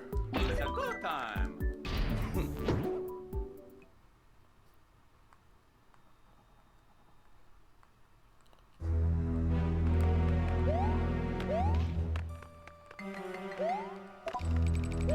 Did you? Okay, yeah, no, you did. Okay. I feel like not many people talk about Neo 2E. It's weird because Square's released so many games, and I feel like a lot of them just get forgotten about, for better or worse. Like, for example, how many people knew that Bravely Default, or not Bravely Default, that was last year. Octopath Traveler 2 came out this year. I feel like nobody's talked about it. Wait till I name that game to. You're gonna be like, oh yeah, that game did come out this year. For a bunch of them.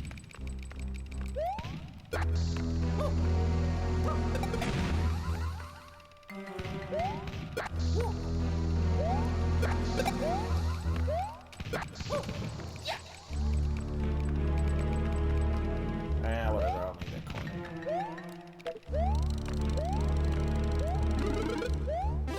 Octopath Traveler. Playing a card game that explicitly has a bunch of locked houses for the illusion of death. But as a kid, I wanted to find out. And then Scarlet, you're like, I'm glad they added houses. Or in Pokemon, you're like, they should have more houses with no doors, so that to make the place feel more livable. And then they do, and you're like, why can't I go into these houses? I feel like Square's done a bad job of marketing all their games. Like Bravely Default 2, Neo 2E, Octopath Traveler 2.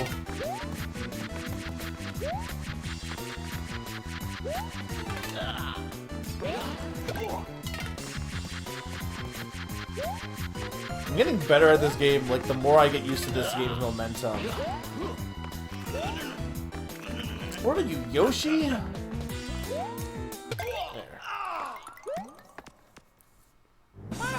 Oh, I'm sure Neo's good. I never played the original 2E. I probably should play it, honestly. It's on Switch, right? Though it's one of those games that I feel like would probably be better played on the DS because I feel like it was made for the two screens. That's a good example of like what I was talking about earlier too. Not even just about dated and stuff, right? Like you can still enjoy a game, and losing motion control is another example too. But like, if I played 2E without the DS screen, it would probably still be enjoyable. But like, it wouldn't be. It would probably be a different experience, right? I imagine, right? Like taking, and it's kind of a tough situation because if you try to port any game from the DS and remove the or DS and 3DS and you remove the screen, you're going to be losing something in that respect. If you play dock, you got to play single Joy-Con. If you play handheld, you can touch screen. I never really utilize much on the Switch's touchscreen. I don't know how good it is. I don't think I'd like it as much as having. I think the stylus is nice to be able to have a little bit more precision, but I love these guys. These guys are fun.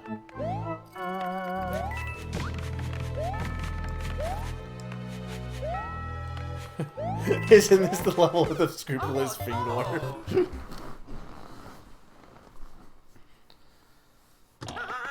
The thing with the stylus, though, right? Like, the styluses for the Switch are similar to, like, Kindle or iPad styluses, right? Like, they're not... They're, like, soft, right? They, like, simulate a finger touch.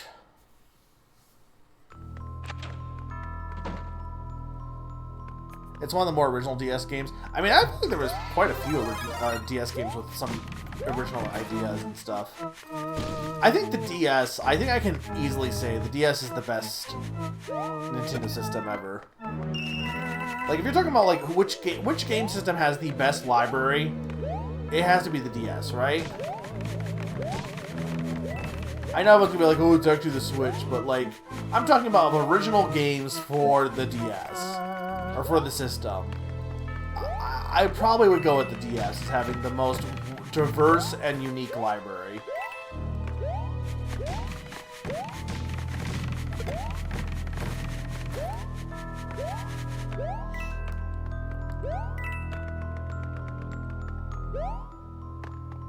See, I think it's interesting, Grim, because I always see the GBA as being like... I guess the GBA does have some good RPGs, but I always see the GBA as being, like, very, very, port-heavy.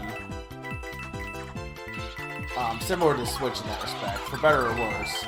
And granted, there's nothing wrong with that, because if you didn't play those, people were saying how, like, you know, for them, Super Mario World and Super Mario Bros. 3, like, for a lot of kids, those were basically just new games for them. They didn't see them as, like, a port. They were just, here's another Mario game that you never played, or a brand new Mario game. And then in that respect, you know, then... I think that's why a lot of people like the Switch more than I. Like, I like the Switch. But I think for a lot of people, there's a ton of people who didn't play Nintendo for the longest time. They went to other systems and they bought a Switch, and it was their first Nintendo system in, like, decades. And for those people,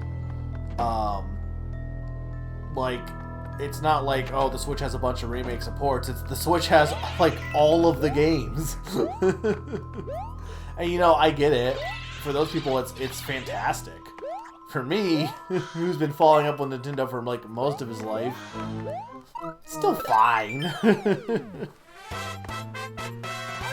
If you're talking about for the library question, Odin, I would include third parties for DS or for any, but yeah, for like when I'm thinking third party or when I'm thinking the library for the DS, I'm thinking third party included. And I would include stuff like Phoenix Wright. Technically, you could argue was a port, but like for us, it wasn't. So like that includes like stuff like Phoenix Wright, Layton, all the RPGs, you know, that kind of stuff. I support ports. The problem I have, Grim, is that I don't think we need remakes. I'd be more in favor of more like I like the Switch Online, stuff like that. I don't think we need as many remakes as we've been getting, personally. Maybe I'll play Soul Bubbles. But like this goes back into my thing of, and I think it's just maybe it's just a difference of opinion. It's ironic, right? Because as somebody who doesn't think Ocarina of Time, Super Mario 64, some of those games deserve the praise they get, and I wonder if they get the praise because they're not like. I wonder if people who don't like older games play those games and see them as close enough to modern games where they're like, they don't get hindered by like there's not as many negatives that they enjoy them more. Whereas to me, I'm just like, it seems like you're comparing them to modern games and they have flaws. But like for me, because to me, Ocarina of Time is basically like some of those games are like basically. One of the things I really like about certain older games is that their concept hasn't really ever been done the same way again, right? Like the ones that stand out to me are ones that are still unique, like Kid Icarus, Zelda 2. Like there never really has been another Zelda game like Zelda 2.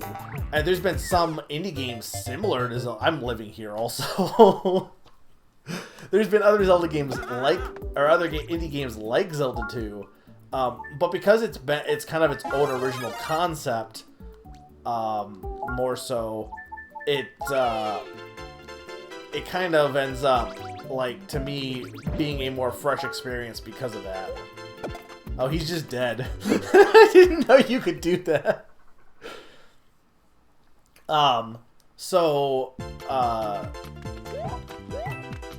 But anyway, I think most people, like, those games are close enough to the regular games that they can just play them. But for most older games, they have a lot of, like, issues and stuff that where some people, like me, can just get used to them.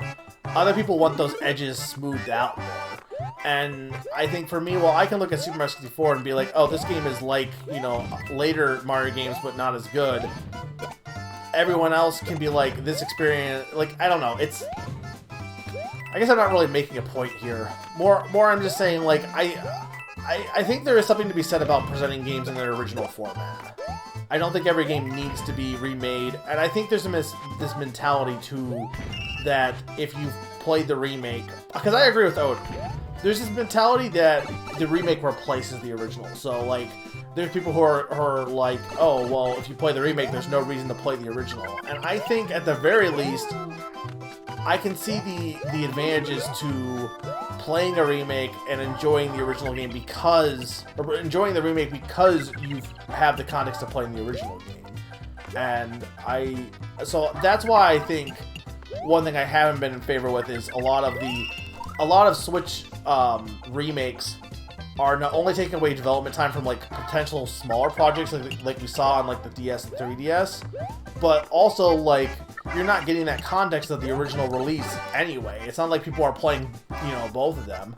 And for some of them, you could argue, oh, well, there's, you know, some of these remakes are of games like the Wii U. You don't really need both for that. And, like, fair. Most of those were mostly ports anyway. And, like... You could say, like, with Live and Live never came out here originally, so, like, we only have the remake to play. But I kind of like what, I really respect what they did with the Trials of Mana game. Because that one, they made a remake for that game, but they also released the original in North America for the first time, and I think that was, like, the best way to go. That's, like, the best way to handle the whole situation entirely, I think.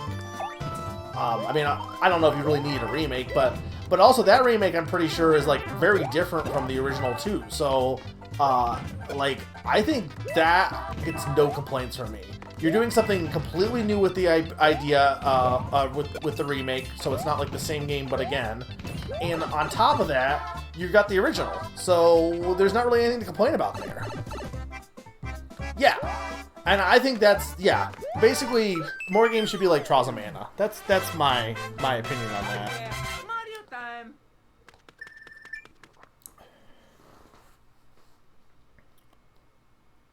Alright, hang on, I'm reading back here. But yeah, I think the DS, going back to the original question, I think the DS library is, in fact, the best library of games, personally. Ever. Maybe. I first saw it at my friend's house when his older brother was playing it, and when I went to the store with my family and saw Super Mario Advance 2, I was like, oh, here is Super Mario World, so now I can play it. But you played the SNES one originally? That's, or, like, you saw the SNES one, Cake Man, and then saw the Advanced one? That's kind of interesting. I feel like graphic-wise, I don't think kids are going to notice the difference. Like, I played... Because I was considering doing this for Christmas and playing Yoshi's Island on the Game Boy Advance instead for Christmas. And I started playing it, and besides the screen zoom in, like, people say the game looks worse, and it kind of, it's a little muted, but really, at least with Yoshi's Island, it looks pretty much similar.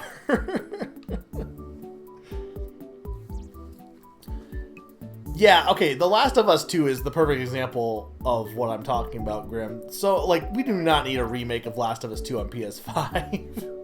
Again.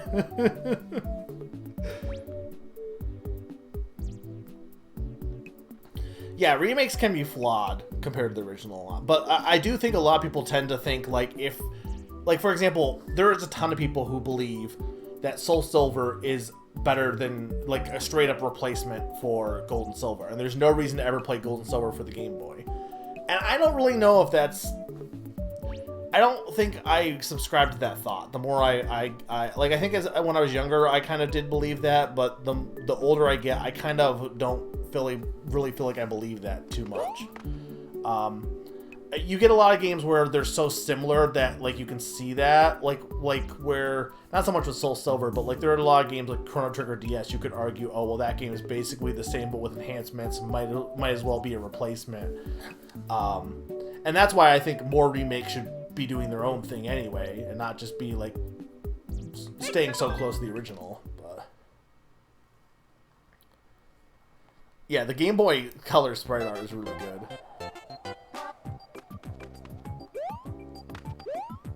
I can get that, Odin. We've been playing a lot of. I've been in a league that's been playing a lot of classic Pokemon. We're getting into Gen 3 here soon. So it's kind of interesting to like play a lot of the older metas for like how battles would work with the older games, which is kind of cool. But at the same time, like we're not quite at, you know. Once we get to this special split, I'm like, well, that's gonna help things a little bit in terms of figuring things out, because that definitely does help. Pokemon to me has always just been a kind of like comfort food game for the most part. But I think there's something like, I think there's something to be said about like, even with Red and Blue being such a held together by duct tape game, it has a simplicity to it that I think kind of gets forgotten about. Like, yes, Heart Gold and Soul Silver adds a bunch, but there's something to be said about how simple Gold and Silver, the original, can be. Simple isn't bad. There's nothing wrong with being simple. There's nothing wrong with being simple and flipping.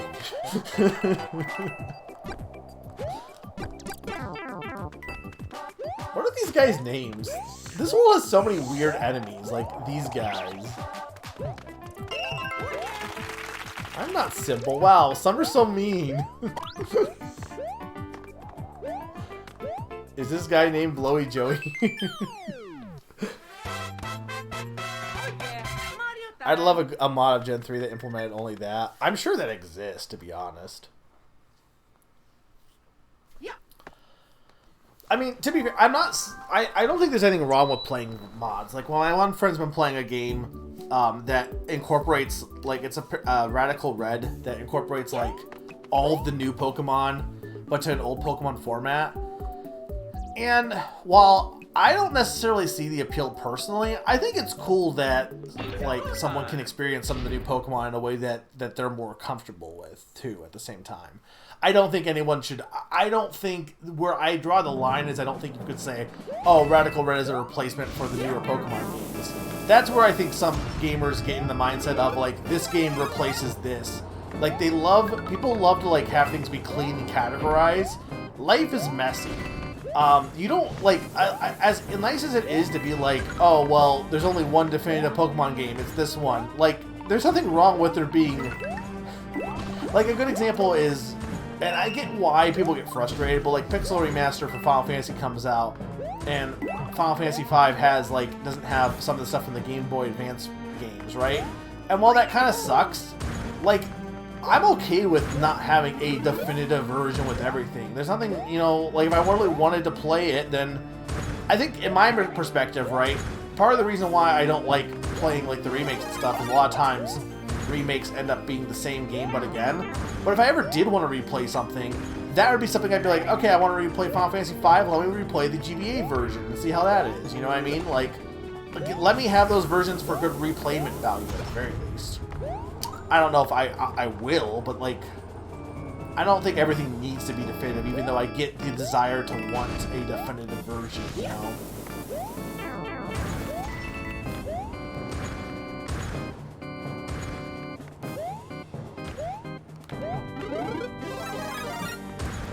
No, I mean, I get it, Odin. But like, I can see, like I said, I can see both sides of it. Oh no!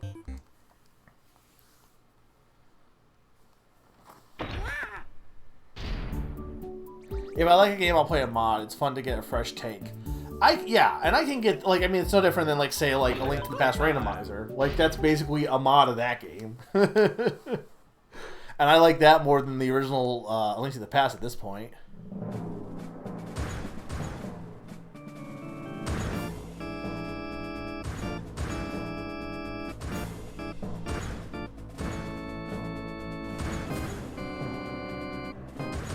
Yeah, I feel like Gen 3 is where you see that more than other gens because, I mean, it's in Gen 2, but I feel like Gen 2 is such a, or Gen 1 and Gen 2 are such a mess as it is, especially Gen 1. Like, there are almost, Psychic is so overpowered in Gen 1 that, like, well, it's definitely, it's, yeah, there's, like, flaws to, like, the specials, physical split, but there's so many other problems. Whereas by Gen 3, I feel like most of it's been figured out, except for that. So it's more like, it's an uncanny valley effect where you're like, okay, most of this is right, except this.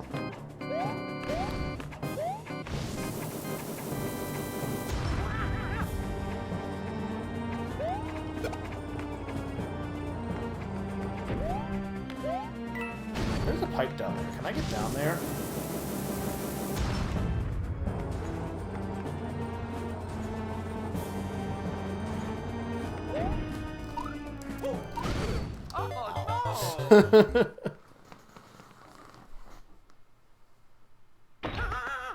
You're kind of glad there aren't definitive? In which way, though? Like, continuing, basically saying what I was saying for the most part? It's a good time. Would you say that you'd rather go back to the GBA games, Grim, though, because, like, nostalgia or because of the extra content? They're called Foo? Interesting.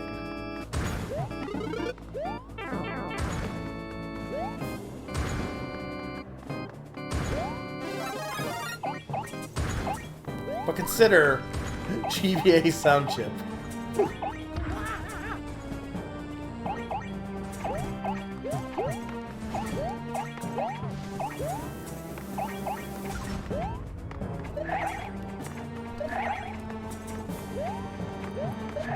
The graphics are hit or miss, do you mean for, like, the pixel remasters or for the other versions?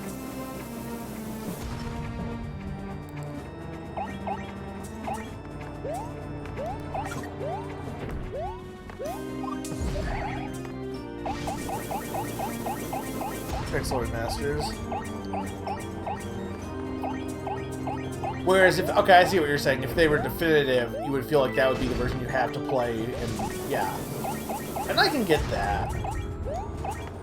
I mean, it didn't bother me too much playing 5, but, like, I also... That was the only Pixel remaster I've played so far.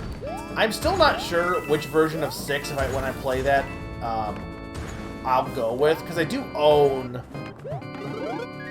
the,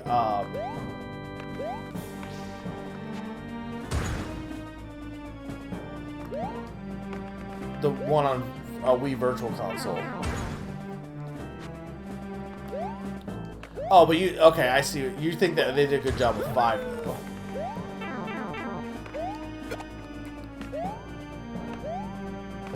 Okay, there's gotta be... There's always a hidden box. Where is a hidden box?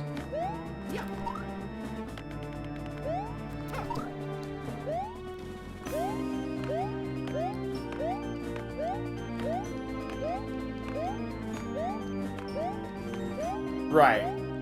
But 6 is also, like, your favorite Final Fantasy, so I can imagine that you're more, sensitive, or not, I don't want to say sensitive, because I can see that being taken the wrong way, that, like, changes like that could affect you more than someone who's, like me, having never played it, it probably wouldn't bother me as much, because I don't have any connection to it, you know.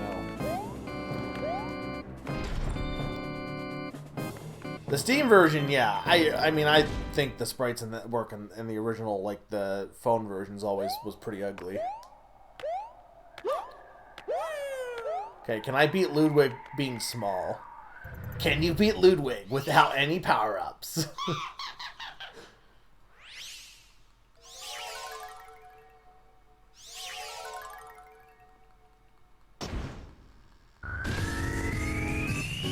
Alright, I forgot how this fight went.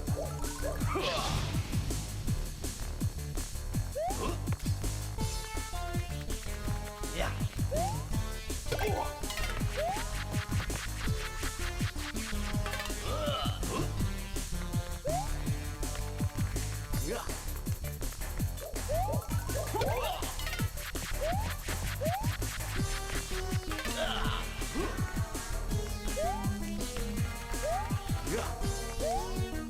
The answer is yes, he sucks.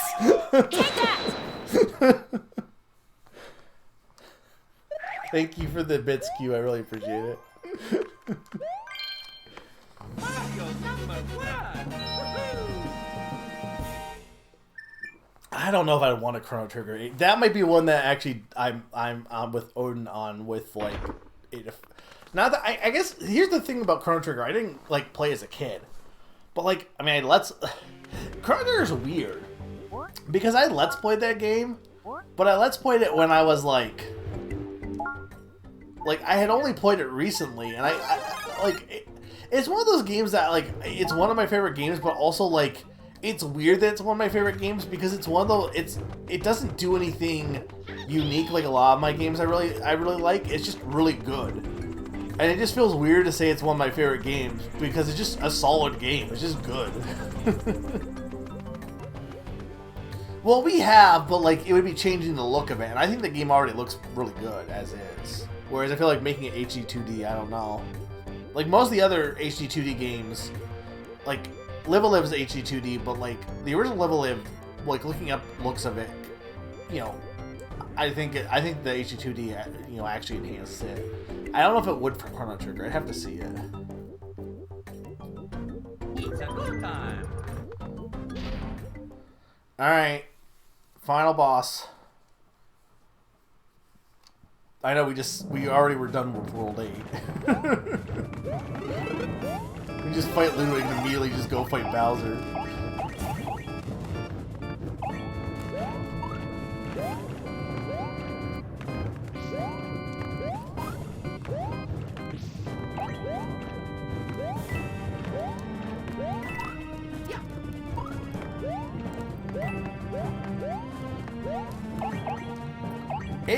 Like, I know it was late. Well, did 6 come out before or after Chrono Trigger?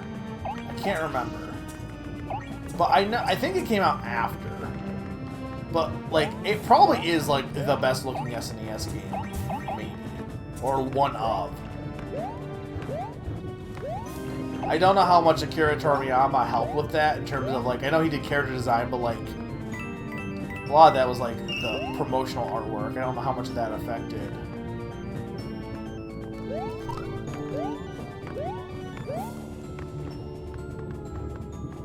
But, like, they had a whole all-star team of people working on that game.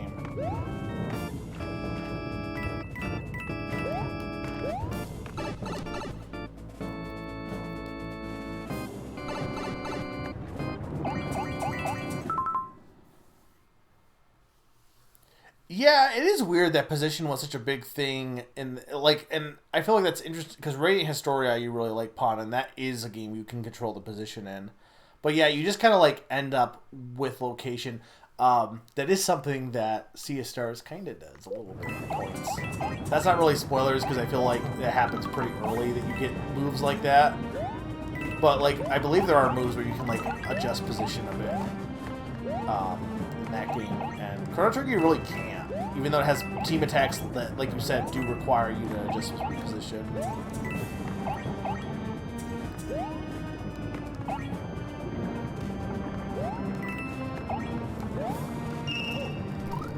Ah, dang it. Yeah, once you get enough team attacks, then it doesn't really matter later on. Radiant Historia is really good. I highly recommend it.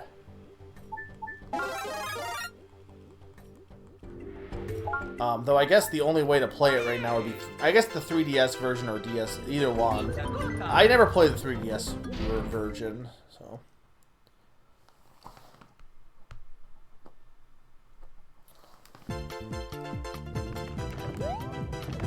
Also, if you like Chrono Trigger, play Sea of Stars. It's good.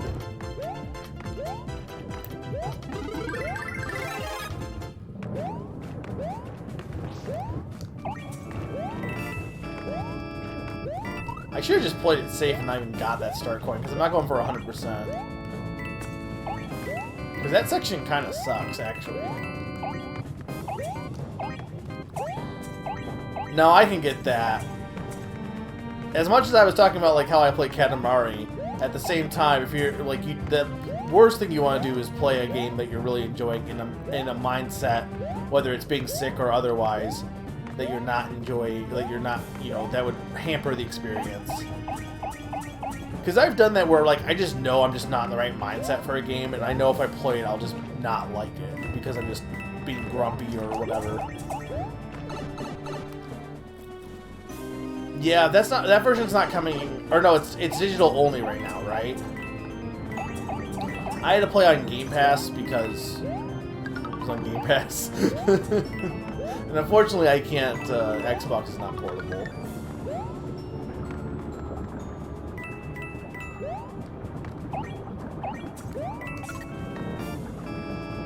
You know what I might finally play? I assume with the deal closing that Spyro, the trilogy, will probably come to Game Pass at some point. And I probably, even though I know that's not the best version from what Pawn has said, because my PlayStation 2 has been kind of on the fritz, but I own Spyro 2 or Spyro 3, and I haven't played it, and I would want to play that one. Spyro 2 is the only one I've beaten and played. You got the key from the dev?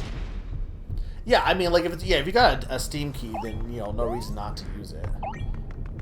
But I see that you bought the physical version, and that one, that's the thing with a lot of indie games, unfortunately, the physical versions, typically, if they come out, take a while to come out. Wasn't it like, Pawn, are you still waiting on Call of the Lamb for that one version?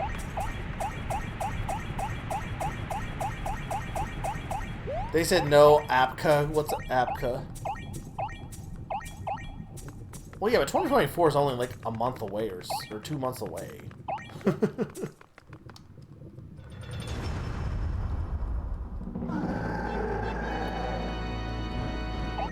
Okay, this was always fun as a, like, watching this thing was really fun.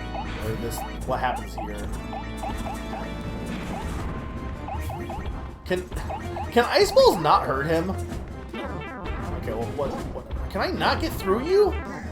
Really? Get over there. Why is Bowser so heavy? Should've just, like, starred through there. I don't think I would have enough time to get through there. Everyone always hyped up this battle back in the day, and I think it's because New Super Mario Bros. Battle was, like, a normal, like, just beat up Bowser and Baby Bowser, and I do think that this is cooler what they do here. The Lies of P.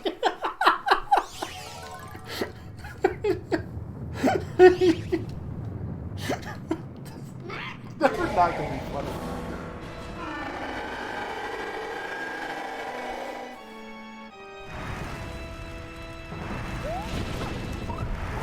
Oh, damn it.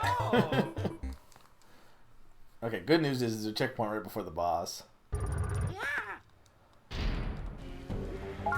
What do I have? Okay, can you beat Bowser as a penguin? Probably not. Because the ice balls weren't doing anything before.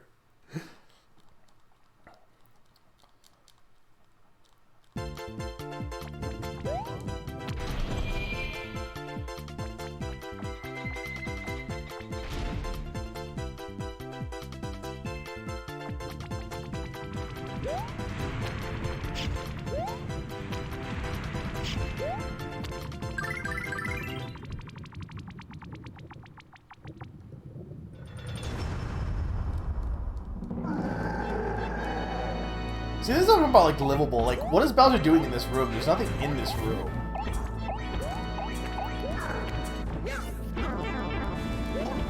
Get over there!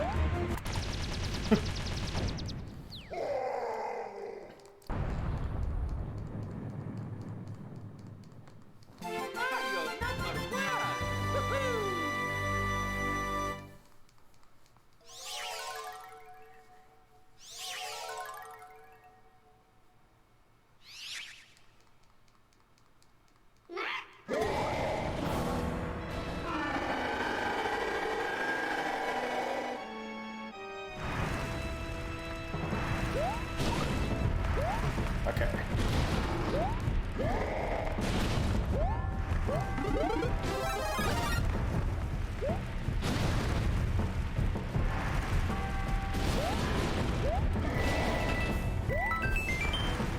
Bowser. Over here, Bowser.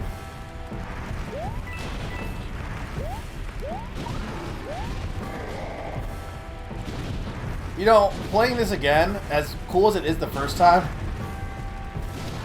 in actuality, this battle kind of sucks because it's a whole bunch of waiting around. When you really think about it.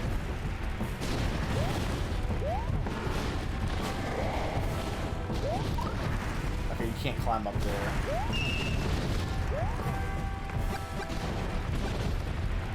I feel like there's two... I feel like Land is pretty... Because Land is the same... Like, most of the Bowser fights after this tend to be, like, a lot of platforming challenges. And I feel like some of the later ones do it better. Where you don't have to just, like... Like, you're escaping from Bowser, but you're not just, like, waiting around. Okay, now this section's a little better.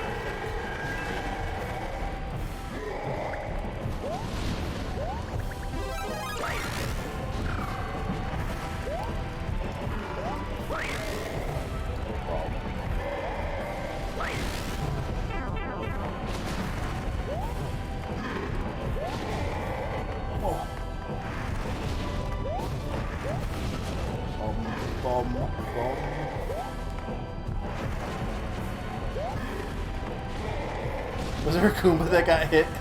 I didn't even see that.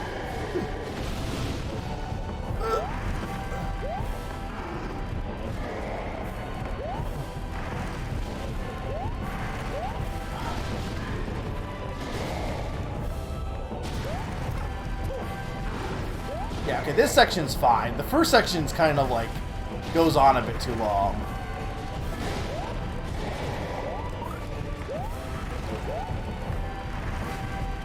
Also, I feel like doing this with friends would be kind of horrible.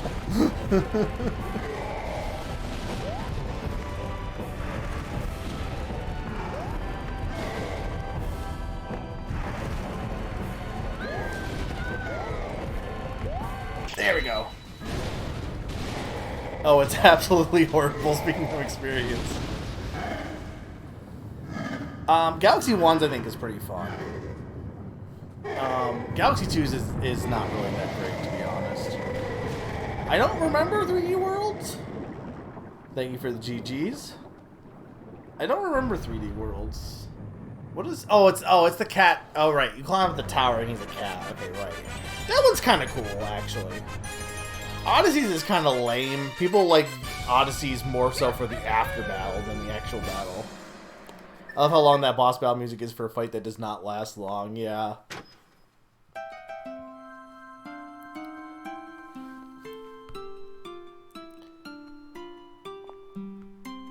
What happens if you beat the game with Peachette and you? Does Peach, like, be like, oh, what?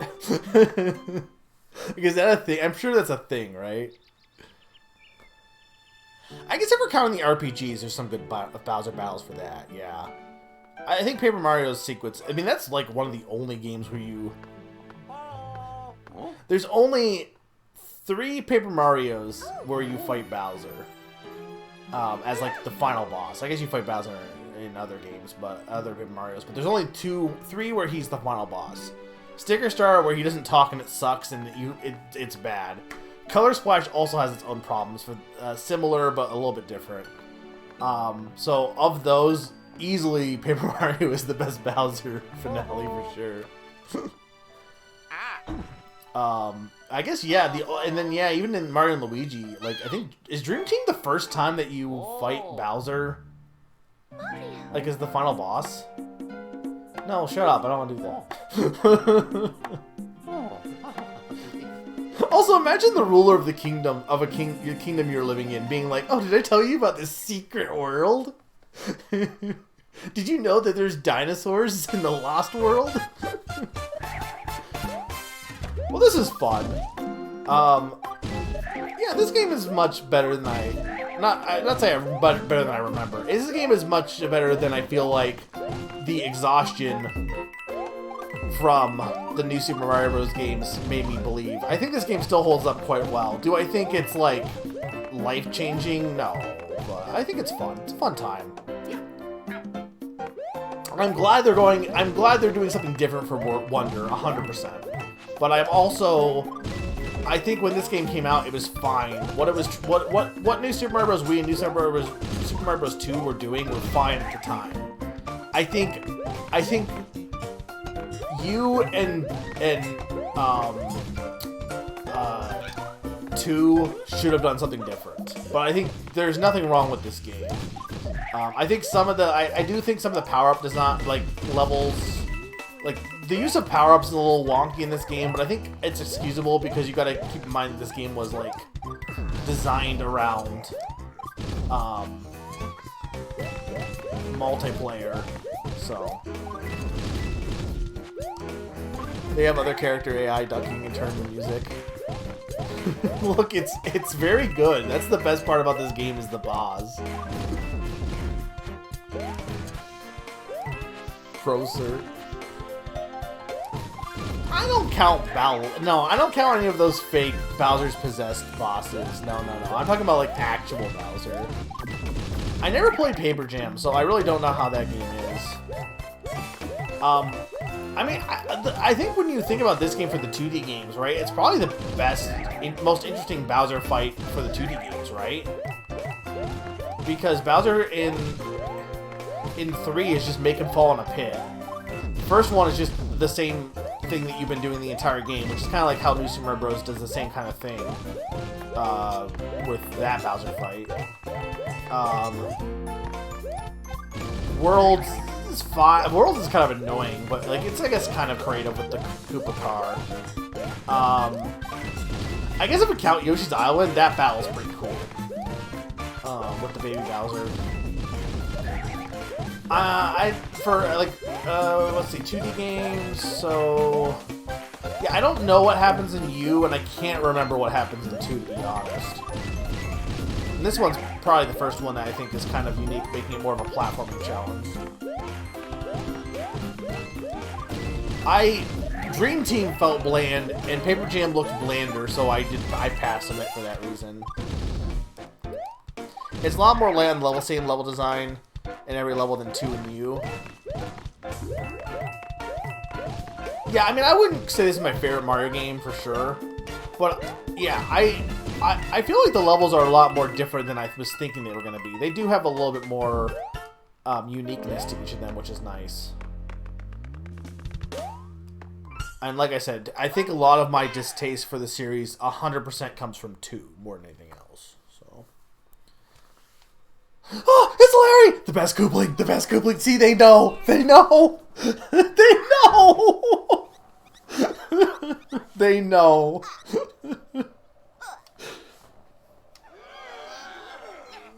It's him.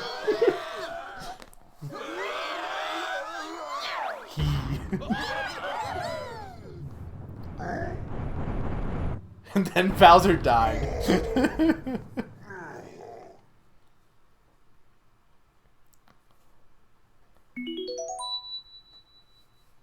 Okay, so yeah, then they're like, oh, now you can go to World 9.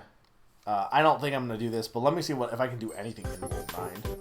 I technically had them unlocked, so I could just go play them. But it's like what, Ben, 3 hours. I mean, I guess I could leave it up to you guys. Do you want to see me do some of the special world, or would you rather me just move on to Mario Maker? Because I could technically play them all on via my my old save file.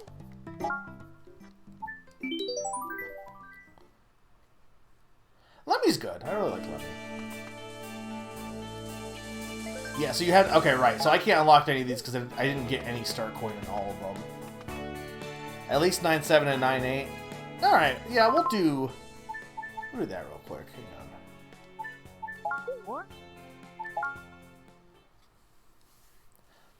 I feel like Special World, I feel like, again, this is one of those things where, like, what, this is the first time a Special World had appeared, because I don't think New Super Mario Bros. Had a Special World. So I think it was one of those things, again, where, like, whether it's good or bad, the fact that it came back was pretty cool at the time. Okay. Yeah, I didn't get all the star coins, by the way, but, like, whatever, I don't care. I feel like the star coins are kind of annoying in this game, which I think is my one thing, is I think some of the star coins are a little annoying to get in this game.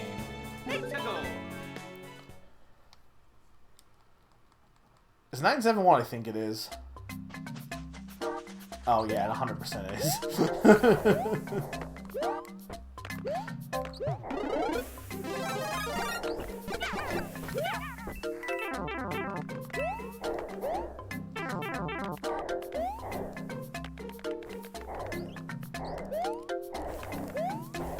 Oh no!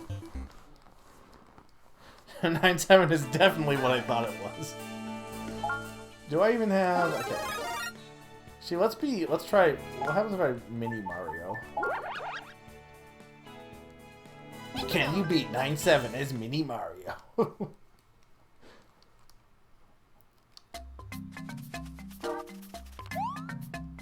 Arguably, it might be easier.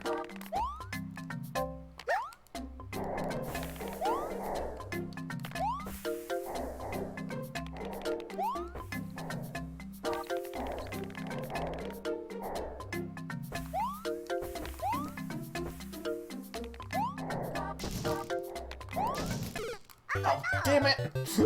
Why did you popcorn me?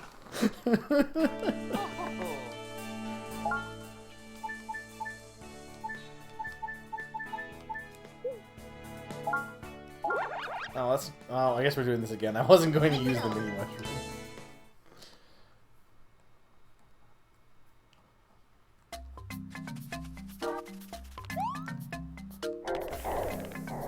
But yeah, I think the fact that the developers are talking about For Wonder for trying to like recapture some of like what the old games did and stuff, like I'm super pumped for Wonder.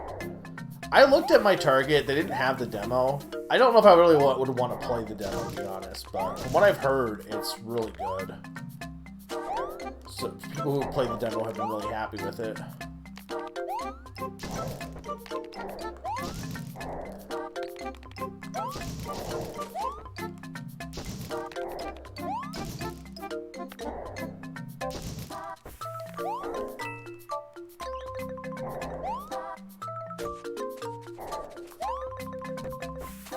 There we go.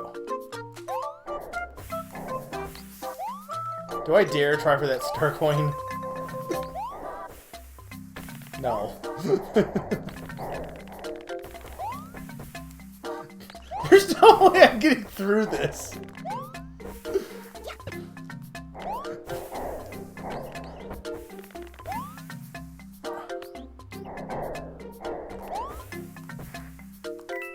Dang it. Did you like it, Odin?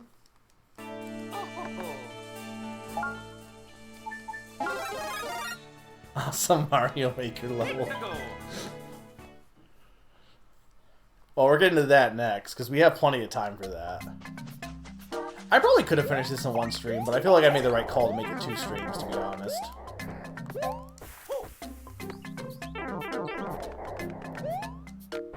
Oh no!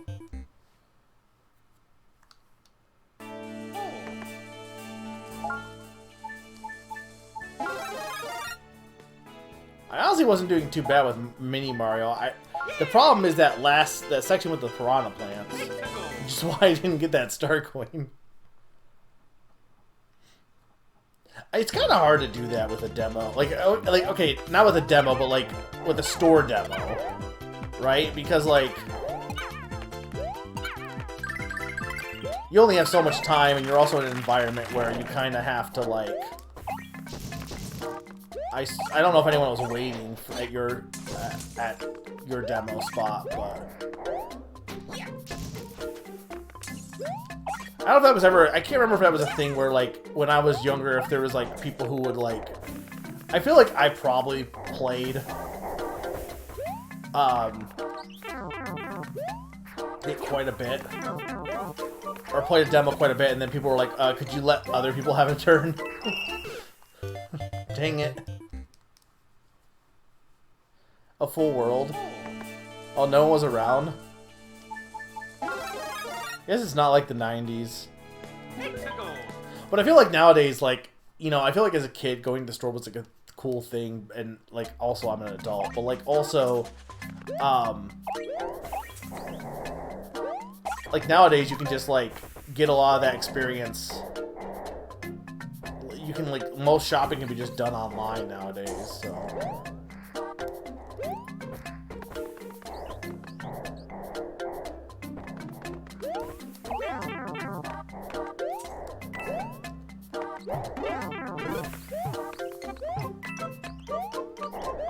This level sucks. I blame Odin.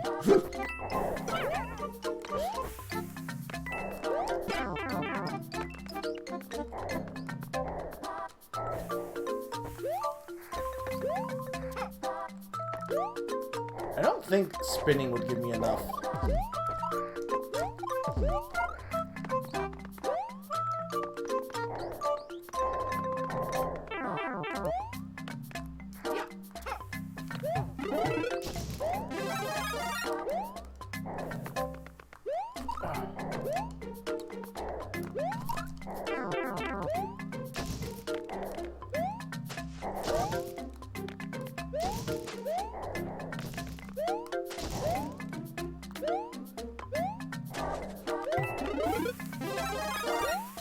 Okay, go, go, go, go, go.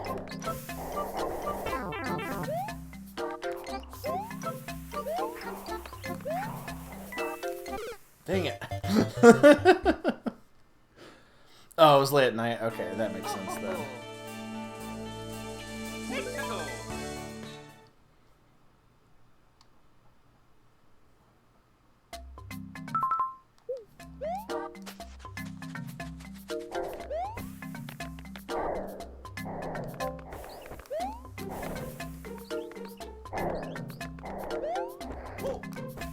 Oh no! Like, how many people actually, like, made... I feel like as a kid playing store demos, I never really made much progress on any of them. Okay, hang on. I might be able to do this in the Mini Mushroom.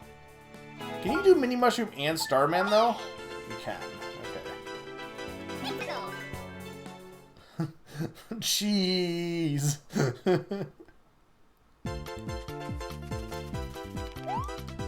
But, did you play Mushi King in Walmart? all the cool kids did that. And by all the cool kids, I mean, I don't know who did, but someone did.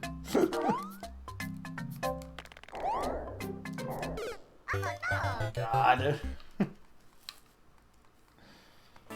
The Ice Flower was actually working pretty well, but unfortunately, well, we can do Penguin. That might work.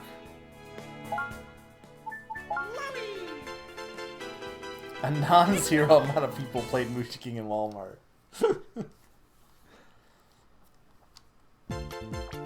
I remember back in the day, like, it was the biggest thing to get...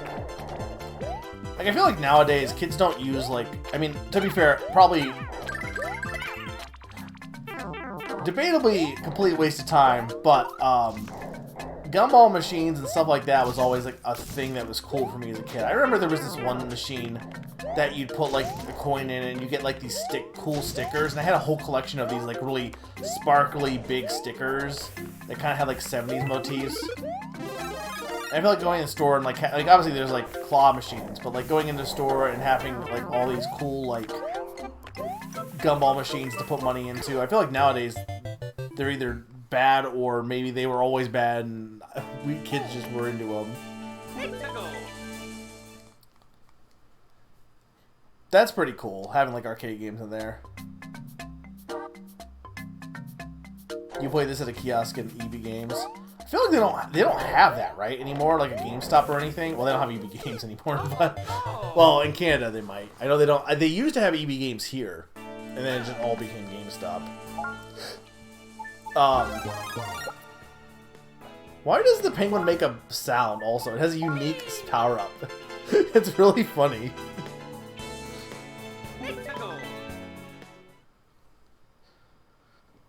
But I feel like I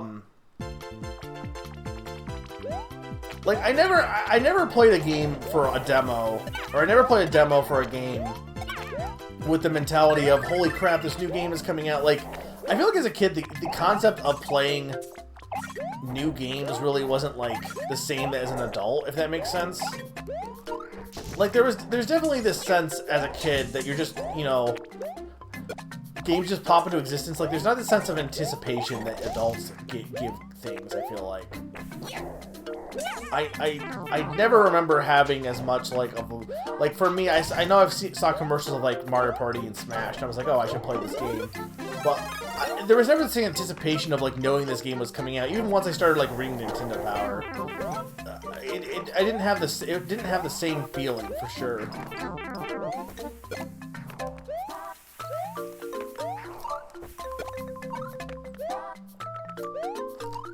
First try! Only took several penguins to do it. This level is definitely really annoying. I didn't get Nintendo Power until I was like a teen, to be fair. But... Hey Lucas, welcome. I've been reading weekly. So tomorrow, Wednesday, I've been posting it. If you've been in our Discord server, you probably noticed me, like, posting a whole bunch of Nintendo Power clips. I've been, like, selecting random Nintendo Powers to read every week. And it's been fun looking back and seeing the so the highlight from last, I read the first issue, basically, last week. And the highlight from that was... at one point, they're, like, doing upcoming games, and they're like, there's this game called Blaster Master coming out. We have no fucking clue. They don't say that, but we have no clue what this game is or what it's about. We just know the name. But we're sure it's good because it's made by Sunsoft. Which, first off, great reporting, guys. Secondly,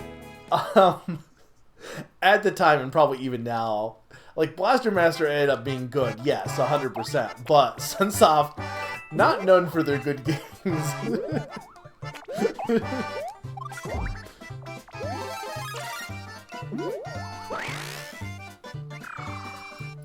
Oh, Blaster Master is good, but, like, it's just really funny looking at that and seeing them saying, like, oh yeah, we don't know what this game is, but, you know, Sunsoft.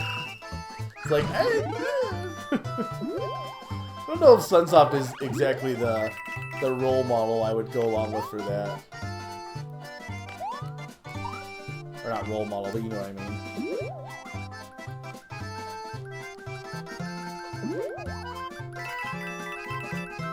This is so dangerous. This is so dangerous. Well, were all those made by Sunsoft, or were they made by companies that just was published by Sunsoft? Because that's the difference, right? We were looking through it, Odin, and, like, some of them were developed by Sunsoft, but most of the ones developed by Sunsoft weren't that good.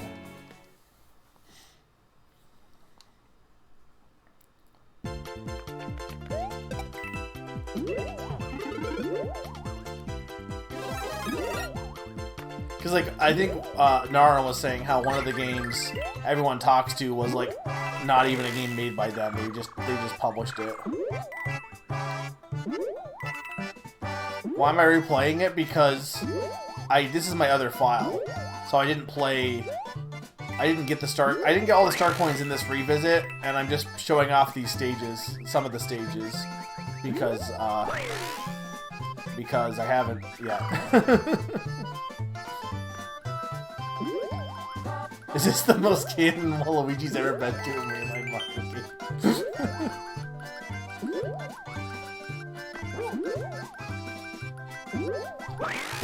Granted, I will say this.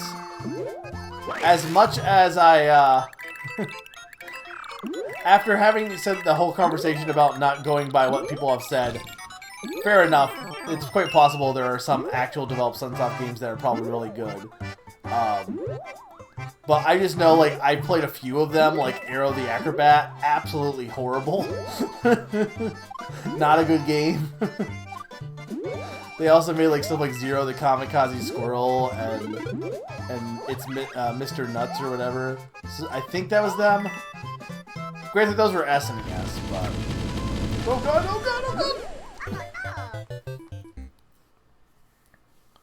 You have the Sunsoft collection on Evercade? Well, I'll have to see what all they made in that. The Evercade to me seems like a fun little thing.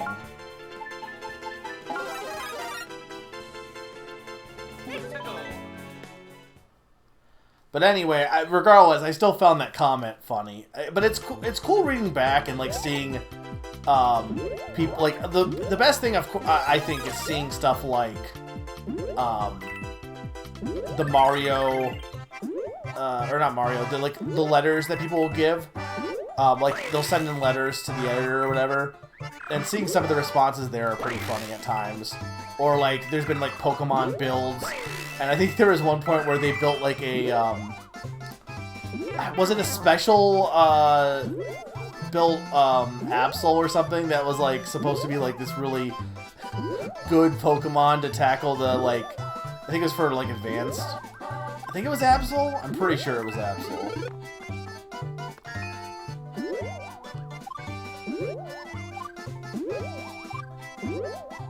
Gimmick, so one thing that's coming out recently, soon, I think, if it's not out yet, for Switch, is they're coming out with the Trip World, which I believe is like the spiritual successor to Gimmick, and I'm kind of interested in playing that.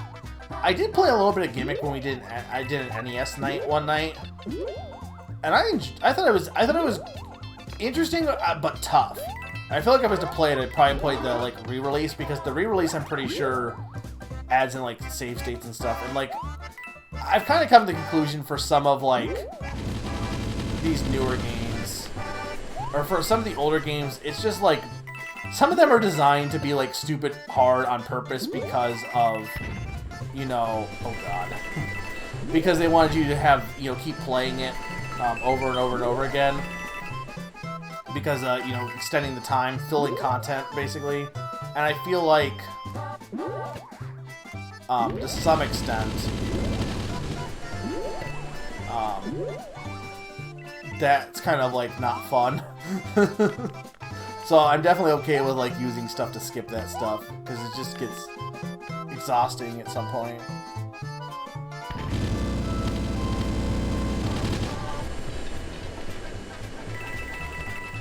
Okay, are we done with the big bills? Okay, I think that's it.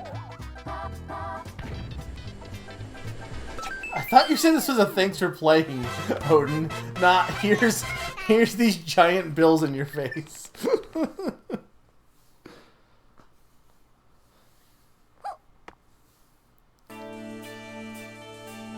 But there we go. Is there any other World 9 level you want to see before I move on to Mario Maker? Because I don't really want to do all of these. Yeah.